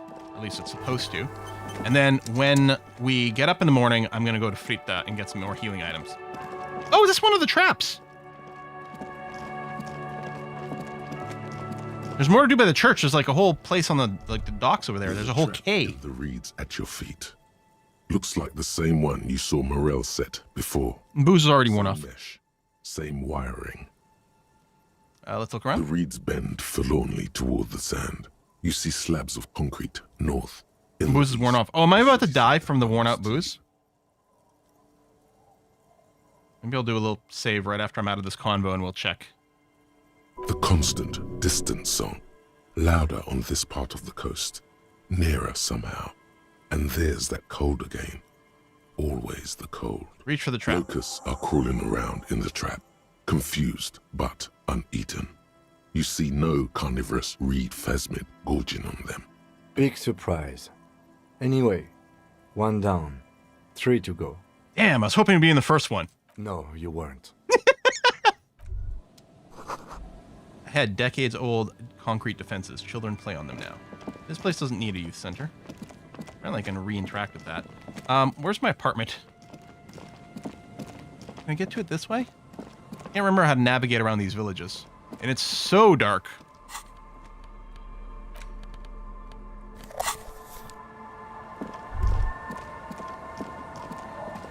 Hang on, where's the thought? Seems the walker was either very confused or drunk out of mind. Am I following my own footsteps here? Inside the boat, recently tarred. Yep. That's that lady. There's my apartment. What is this?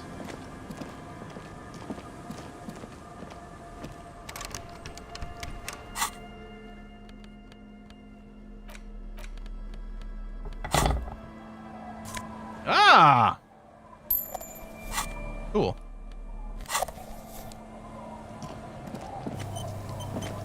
All right, Kim.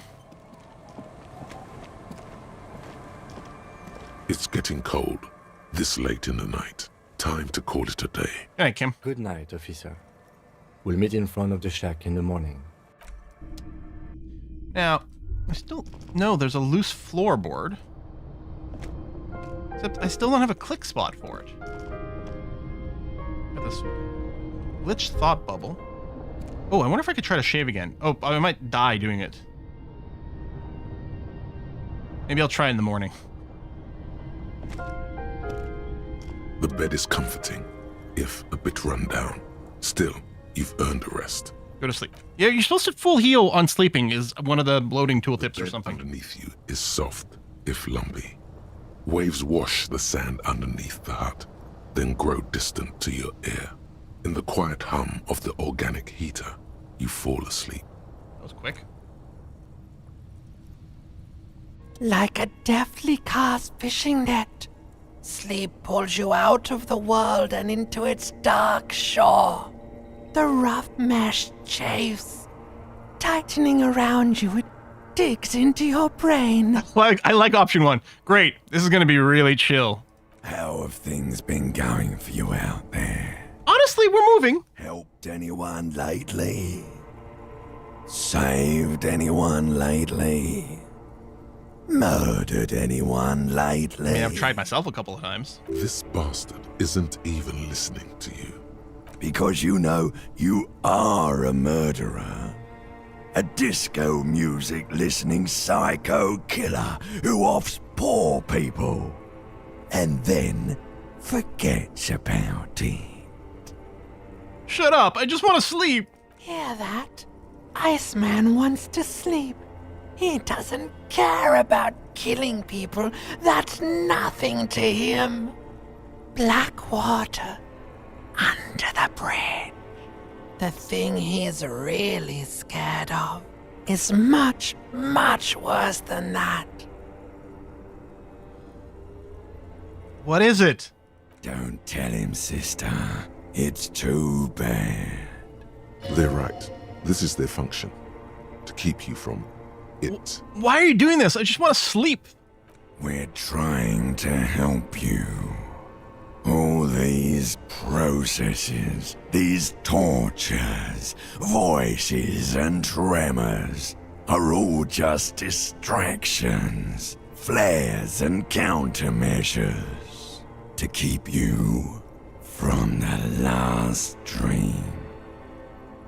The worst of them all. The last dream? The last dream will be total annihilation. Cinders peeling off the fuselage.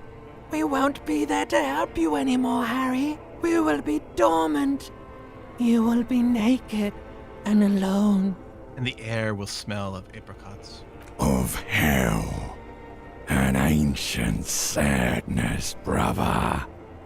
10,000 years later, in front of the video rental, there is a warm breath on your face again.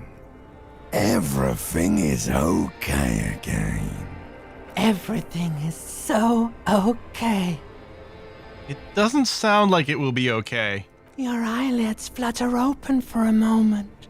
When you close them again, you sense the light of the room around you. You're back. In 2 seconds, the alarm will ring. Oh, we got one of those really satisfying nights of sleep where it feels like time just teleported forward. The last thought in your head before waking is, Maybe you shouldn't have seen that stained glass window. Oh. In the church. Oh. Well, too late for that.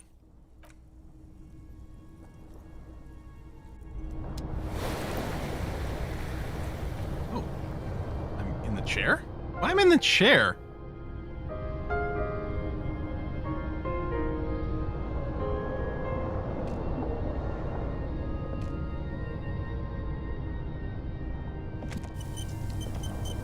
Alright, let's try shaving. On the table, you see a bowl of water. Right, it's locked. Rough soap, and I don't know, hand-eye coordination. And the mirror I don't think was anything new. An old mirror hangs No, stop the expression. Alright. Morning, Kim.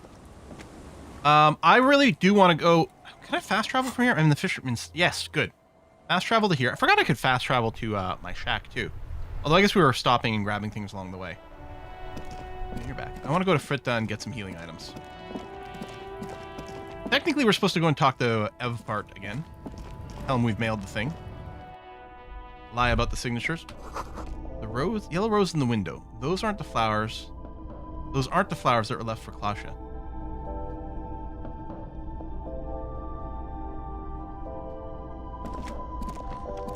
I got some tar, I think, to drop off. The tear machine stand. Your bottles clunk. Well, $1.72. A small cabinet on the wall is filled with various medicine bottles, nasal spray. I could sit and grab one of the +3 items. Although, Jean-Baptiste Pharmaceutics logo. Yeah, I guess you technically save 20 cents. Usually we just need 1 or 2 at a time, not to die. Okay, here. Okay, here. Okay, here. Something like that. I hope Saint Baptiste makes you feel better or something. Oh, it's 3 single uses. Oh, because each one is a dose. So we do actually save a little bit of money if I do this. It's just the same healing item. Oh, that's quite nice. Thanks. Okay, let's do that. Ruby. Buy some more cigarettes now. How about buying Kim's rent back? No. We donated them to the cause. And I don't have enough money for that anyway. It was $130. Well, I think the rims were like 200. And he kept 70 and gave me 130 for the room, so there's no way I can get the rims back. I can buy one, but there's not much point in that. I think I've already talked to him. I mean, our journal entries. Yeah. Like the traps, we got 1. Get the 2 signatures. Alright, we're here. Let's go talk to Evfart. Oh, and then we could talk to Gart, actually. About the karaoke over here is what I meant to say. Asking about the initial... After the initial... Oh! The initial inspection is done. I can talk to him about the pissing contest. Yes? Oh, it's still... Oh, yeah, smelling things a communist. I want to talk about you. What about me? You don't... Look, tell me a secret? No. Yeah, fair. Oh, okay. The lieutenant nods. Unless I do ask again. Hold on. Tell me a secret. No. I'm gonna ask again. Your brain sends the signal to your lips, but they refuse the order. Something is paralyzing them. You're pretty sure it has something to do with the lieutenant's eyebrow. The eyebrow is exercising psionic control over you. What's happening to me? Something the matter, detective? I think Kim's a bloodbender. What's going on? It's like you're a puppet in his hands. Give up. There's nothing you can do. I'm talking about the pissing contest. Relaxes his eyebrow, and you seem to regain control of yourself. Good. Let's change the subject. What do you want to know? Oh, there we go. Now that we've inspected the scene, I want to know more about this pissing competition you mentioned. What's there to say? It's just stupidity. What kind of stupidity? The cop kind. Our precincts can't decide if Martinez is part of Jamrock or the Industrial Harbor. Yours or mine, as if we somehow own parts of the city. I guess that's why we're working together. Typical street gang mentality. So we've let the Union make a mockery of law enforcement here. And now it's come to its natural conclusion. This is a struggle about who runs Martinez. Well, sort of. It's less a matter of who gets to police Martinez than who has to. It's an orphan district, in other words. I think the dispatch desk just told both our stations about the hanging. There was quite the brouhaha at the 57th, I can tell you that. Time to settle it, they say. It's whiskey and chocolate. Jesus, I assure you. Scared me. I Seems am like not the their whiskey fund is finest or thematic for this toughest, game. With 102 cases solved. I agree, Draxil. What Thank you I very am much. Even though, again, this is least just heat. interested in a pissing competition. What's special about Martinez? Martinez?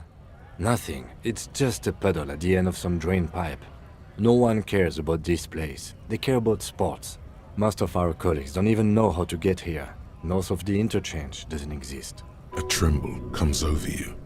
Another after effect of ethanol poisoning, perhaps. Feels like leaves do when they rustle in the breeze, somewhere far away, below the turbine. The 41st and the 57th. The lieutenant was right. It's not about who gets what's north. It's about who doesn't. I wonder what that says about me, that I was sent to the station. Oh, am I supposed to be the most incompetent person because we don't want to be the ones who successfully solve the case? What does it say about Kim? Tell him why it's you. I was sent to teach you a lesson in style. Well, only one conclusion. I'm the finest case-solving machine sent to outperform you in every way imaginable. I must be an augury and an apocalyptic omen sent by my people. Can you guess my message? Don't be scared, but I think it might have to do with supernatural abilities. Oh, I like that too. I probably have an unbelievable kill count. No, it's 3. I'm going to leave why I was sent unspecified.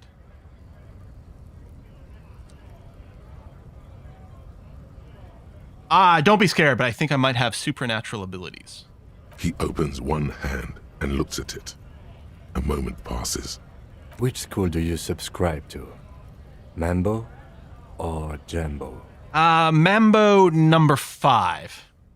Wait, which one is the one where your Thai talks to you? Shivers. Whatever, I'm doing this one with a Thai. Mental illness. Yeah, because I have that. I don't have that, I have something cooler. What was it? Mambo and Jambo? Mambo and Jambo. Yes.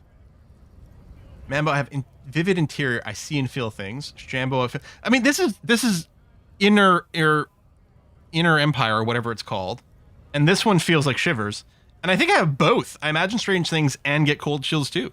I didn't know that was even possible. It must be a great burden. It's both a burden and a gift. It's good to have an ambidextrous paradetective in a labor dispute. I can see why they sent you. All right, enough about the competition then. Let's talk about something else. Yes, it's a wholly pointless matter. Forget I ever mentioned it. 10 whole XP from that, huh? Glad it's addressed now. What? Internal thought here. Why did the 41st send me? So logic. I can get a logic boost. Hang on.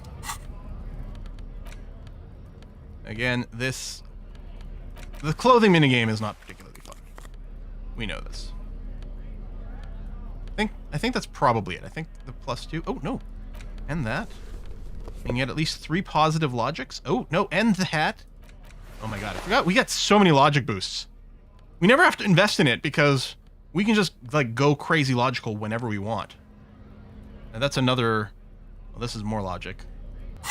I feel really weird wearing the hat. Yes? 97%! Boom! Harry looks so logical right now. Why did the 41st send me? Look at you. It's because you're a failure. They sent you to slight Precinct 57. Yeah. That makes sense. Or I can deny it. No, it's because they knew. They knew there was something weird going on here and they needed someone who was in touch with the supernatural. Just think about it for a second. You're a raging alcoholic who showed up 3 days late and argues with his necktie. You weren't sent here. We trained him badly as a joke. Kim, what if my precinct sent me in this case because I'm a fuck up, like, as a joke? I've considered it. But it's not true, right? Right? I don't think I can say one way or another. I do think it's somewhat unlikely, though. What? Really? Why is that? I checked the records. This jurisdiction dispute, who polices Martinez, reaches back to the 30s. It's as old as my station. And all this time we can't decide who gets Martinez? I think, yes, both stations would prefer a win. So you are the finest. We are the finest. I am the finest of nothing. Do you really see me as a safe bet? Safe?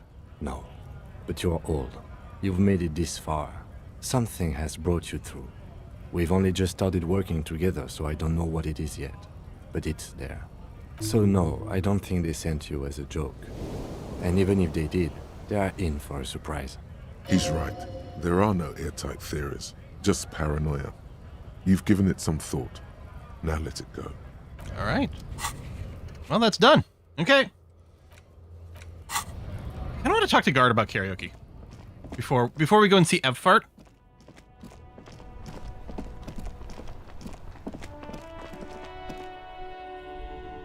Kim healed morale. Yeah. Ow! Yeah, the smoker's in here. I thought it was only midnight. Hello. Hi, gendarme. Another rendezvous. Anytime I get the opportunity to play with my tie, I'm going to do it. Hello, hello. So what brings you here? I have a crush on this guy. Hang on a second. Bye-bye, gendarme. Composure close.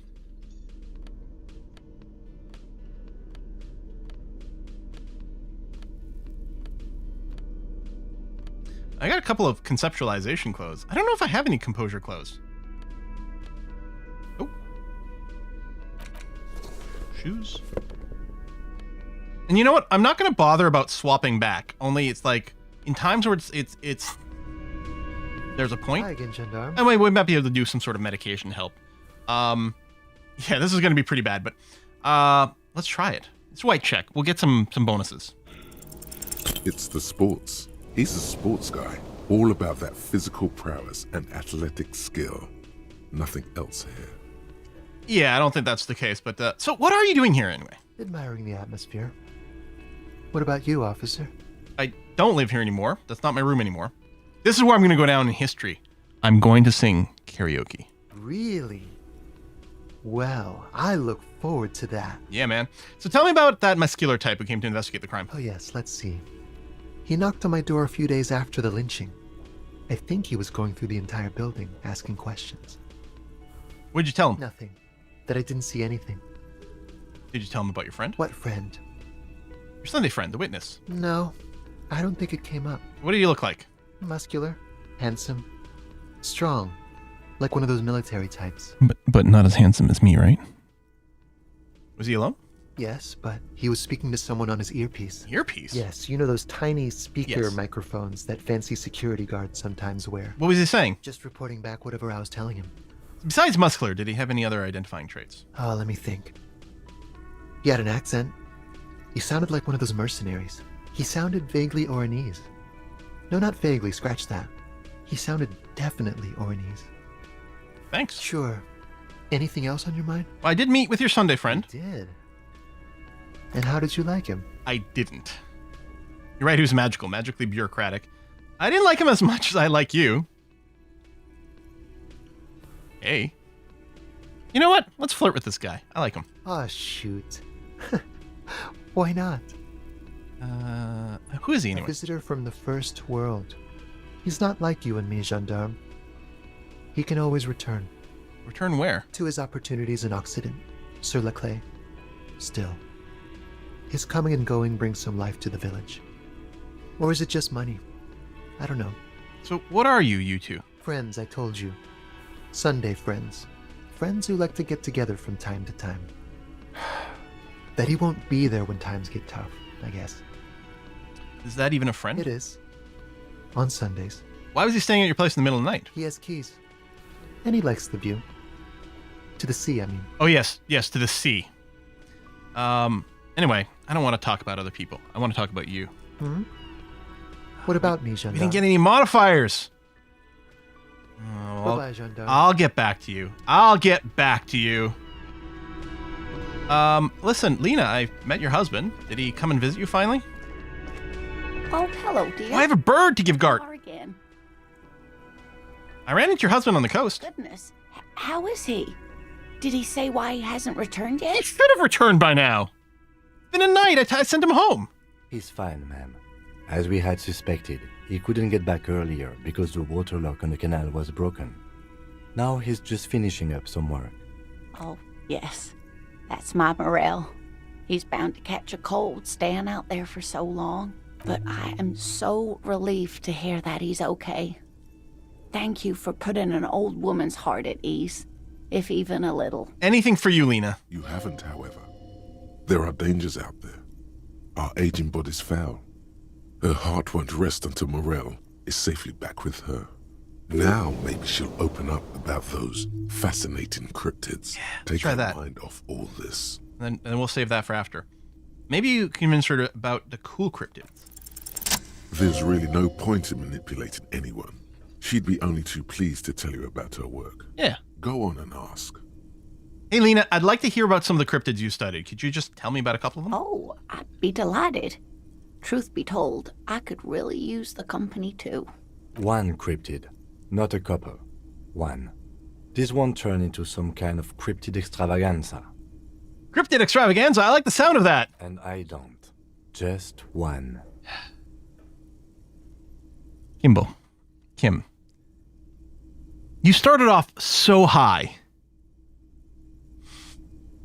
No, I appreciate the Kim's all business. It's funny. I wonder how that would be different if he wasn't around, but... Or he'll be disappointed in you. Ooh, tough choice there. What's the most dangerous cryptid? The gnome of Jeroma. The gnome of Jeroma? That doesn't sound so bad. Oh, it is. None of his victims survived. Grieving relatives never even found their bodies because the gnome's venom dissolved organic tissue. What did this cryptid look like? It was reportedly a small creature with webbed fingers and a protruding forehead and a gangly little thing. Quite scary to look at. A couple of campers found it when it was already dying. They heard an odd wailing in the woods and followed the sound. They were scared and wrapped it in tarpaulin to suffocate it. Okay. It still took the gnome of Jeroma an entire day to die. That's fucked up on several different levels. If the body of the creature was found, why aren't there detailed illustrations of it in science textbooks, confirming the existence of these very little species? That's a good point, Kim. Alas, the first scientist who got his hands on the creature's corpse put it in a jar of formaldehyde, thinking that would detoxify the gnome's venom. Instead, all the venom leaked out of the creature's teeth and into the surrounding liquid, dissolving the creature itself. A poetic end, perhaps, but a real loss for science. Alas, always alas, and then it was gone. Isn't that overly convenient?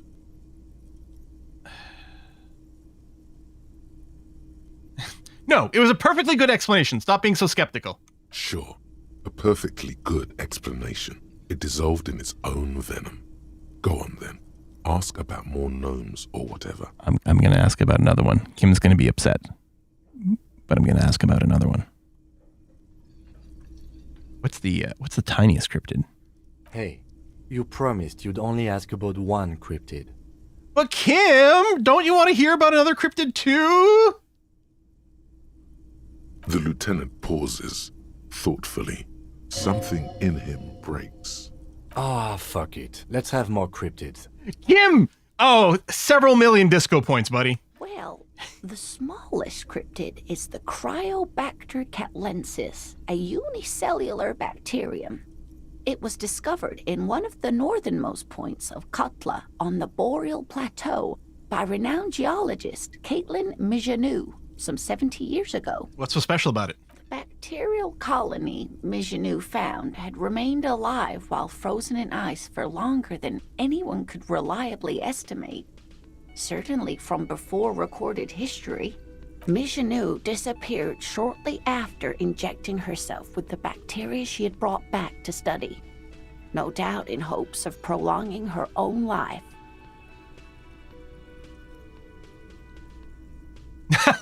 Okay, I'd like to. I don't understand. Why would you prolong your life? Being alive is terrible? Want to live forever as a symbol, preparing for the end times. Want to witness and record the Twilight proceeding. Like, I want to ask all of these, but I'm worried that it's not going to go. It's like, wait, she injected herself? Wait, there's an immortal geologist wandering the world? I love that. I want to say all of these. God damn it. I'm going to go for this. She was preparing for the end times. She wanted to witness and record the Twilight proceedings. Mm-hmm. Mijanu did talk about the end of the world a great deal before her abrupt departure. Everyone thought the bacteria had driven her mad, but she really was a brilliant woman. Maybe the Cryobacter cutlensis allowed her to see something no one else could. What was the biggest cryptid? That would be the giant of Kokonur. The giant lives in the most arid parts of the vast Kokonur Desert in South Samara, casting a strange light across the barren wastes. What do you mean strange light? Mirage or a psychogenous luminance. How big is it? No one knows for sure. It is like an awful mountain appearing from below the horizon and expanding to cover almost a third of your field of vision. Seems like it would be easy to find then. Is it dangerous? The towering luminosity of Kokonur is a bad omen in local folklore. Some say it's a fata morgana, others, fate unimaginable. Hui. No animal can be that large. It's a mirage. Kim, did you say hui? That's what makes it so peculiar. A species surviving at the very limits of scientific law. The giant of Kokonur must be the largest animal the planet can support. There are limits, you see, to how large a metabolism an ecosystem can beget. Some say a gravity anomaly below the Kokonur Desert might allow the creature to grow to these gargantuan sizes. Great. This is great shit. You need more. Yeah! Gravity anomaly. Digging it. Digging this parascientific stuff right here. Are there any invisible cryptids? What an interesting question. And the answer is yes, there are. Of course. All fairy tales have someone or something invisible in them. Shush, Kim! She's gonna tell me about the invisible cryptid. What is it? It's the Col de Mamadakwa. Col de Mamadakwa. The name means thin whisper of sound, and that's precisely what it is. Self-replicating sound waves, invisible and intangible. The Col de Mama is very afraid of us, which makes it incredibly difficult to track. Col de Mamadakwa can also be translated as a whisper light and low. Whisper light and low. Yes, that's another translation. They're both quite lovely, aren't they? They are. Although the low part is a little ironic. The Col de Mamadakwa makes, or rather is, such a high-pitched sound that other animals, including humans, can't hear it. So you can't see it, and you can't hear it. All of the time, and we wouldn't know. Fine, I'll bite. How can an animal be a sound? Many scientists have asked the same question. Some have claimed that it isn't itself a sound, but a tiny corpuscle that emits sound waves. But there's no evidence to support this theory. Could it be here, right now? It could be. As I said, it could be everywhere. And we wouldn't know any better. It could be ringing all the days of our lives and nights. What evidence is there of this animal being a sound? Plenty. It's the evidence that led to its discovery. In the 1920s, a group of Areopagite ornithologists, that is, scientists who study birds, were trying out a new recording technology for capturing sounds outside the range of human hearing. When playing back recordings they had made in the foothills of the Ea mountain range, they noticed certain anomalies, patterns that seemed random at first. Kim clearly got really into cryptids as a kid, then got mocked enough that he mocked the topic whenever possible. Waveforms Explains of everything. songbirds. Explains everything. Songbirds. The scientists soon discovered they could track and even predict what appeared to be feeding, mating, and migration patterns based on sound waves in a strictly delimited range of ultrasonic frequencies, even higher than those of the highest pitched bat calls. This one seems pretty convincing. She transforms, when speaking about these strange animals, into a confident woman. You go, girl. They realized that they had discovered a new species and called it the Col de Mamadakwa, after the Paracanassian name for the voice of God, which is said to be very silent. Wow. They grew quite obsessed with these little birds. Even though they couldn't see them, they could distinguish among individual birds, and even began to name some of them. Sequester, Time, Joscan. Those are but some of the Mamadakwa they followed individually. Why is the Mamadakwa so afraid of us? That is a sad story. A group of university students assisting with the field work in their enthusiasm for the project, and no doubt because they were preoccupied with impressing their professors, nearly drove it to extinction. Extinction? They tried to communicate with it and had no other means but sound. So they started sending out sound waves at frequencies they thought might match the Mamadakwa's.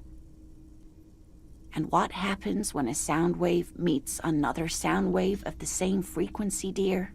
This lady really should be a teacher. She's really good at the explaining things. She's good at everything. Lena's perfect. Psst. They cancel each other out. They cancel each other out. Exactly. And these tests were performed so recklessly that when they happened upon the right frequency, well, they wiped out most of the population. Great regret washes over her. A winding cloth. After that, the corpuscle appears to have migrated elsewhere. There have been recordings of anomalies similar to those spotted in Ea, but they've been few and far between. It's impossible to confirm the presence of any stable Mamadakwa population anywhere. Of course. A common thread in these. Disappearance and unfalsifiability. I like the story, though, I mean, man. Kim's not wrong. And I like that he's being polite there. I'm glad you did, dear. All right. So, yeah, what about... What about what? This has been educational. Sadly, we need to discuss something else. Of course, dear. So you never told me you've seen the Phasmid. Oh, you don't want to hear about some old woman's ramblings. I absolutely do. Reflexively, the lieutenant read his familiar notebook. Well, it was summer. I was building a racing track out of sand on the beach near a tall stand of reeds. Quite a tall one. Many times my height, I remember. When, all of a sudden... What happened? I looked up, and one of the reeds moved. Not like a plant, but like a living thing. It stood up and looked at me. Its body unfolded like some antique toy. Pronounced antique. I'd never seen anything like it. The reeds turned into a creature. I didn't know this can happen, so I reached my arm and touched the thing. It felt just like a stalk of reed, but it moved, swaying, towering above me. After a while, 20 seconds, a minute maybe, it left, went into the reeds. Did you follow it? I tried, but I was only a child. There was mud and high water. I couldn't see it anymore. I was just standing there knee-deep in mud, looking around me. Where did you go? Don't go. Then what? I ran back home to my grandmother and asked her if reeds could walk, and told her they were looking at me. Of course, she just laughed at me, but I knew what I'd seen. For years, it was a story I told at parties when I wanted to impress boys, that sort of thing. Of course, most people just took it as a strange, amusing anecdote. So did I, honestly. But then I met Morel. We were on our first date when I told him my story. You should have seen his face. He said my descriptions matched the Phasmid down to a T. Its white marble limbs, the way it moved. So that's how they met. This is beyond significant for them. You were on a date? Our first, yes. The sigh is tender. The sigh is tender, yes, but tempered by something else. A thought she can't express. So its limbs are white? Not all of them, as far as I remember. Some of them.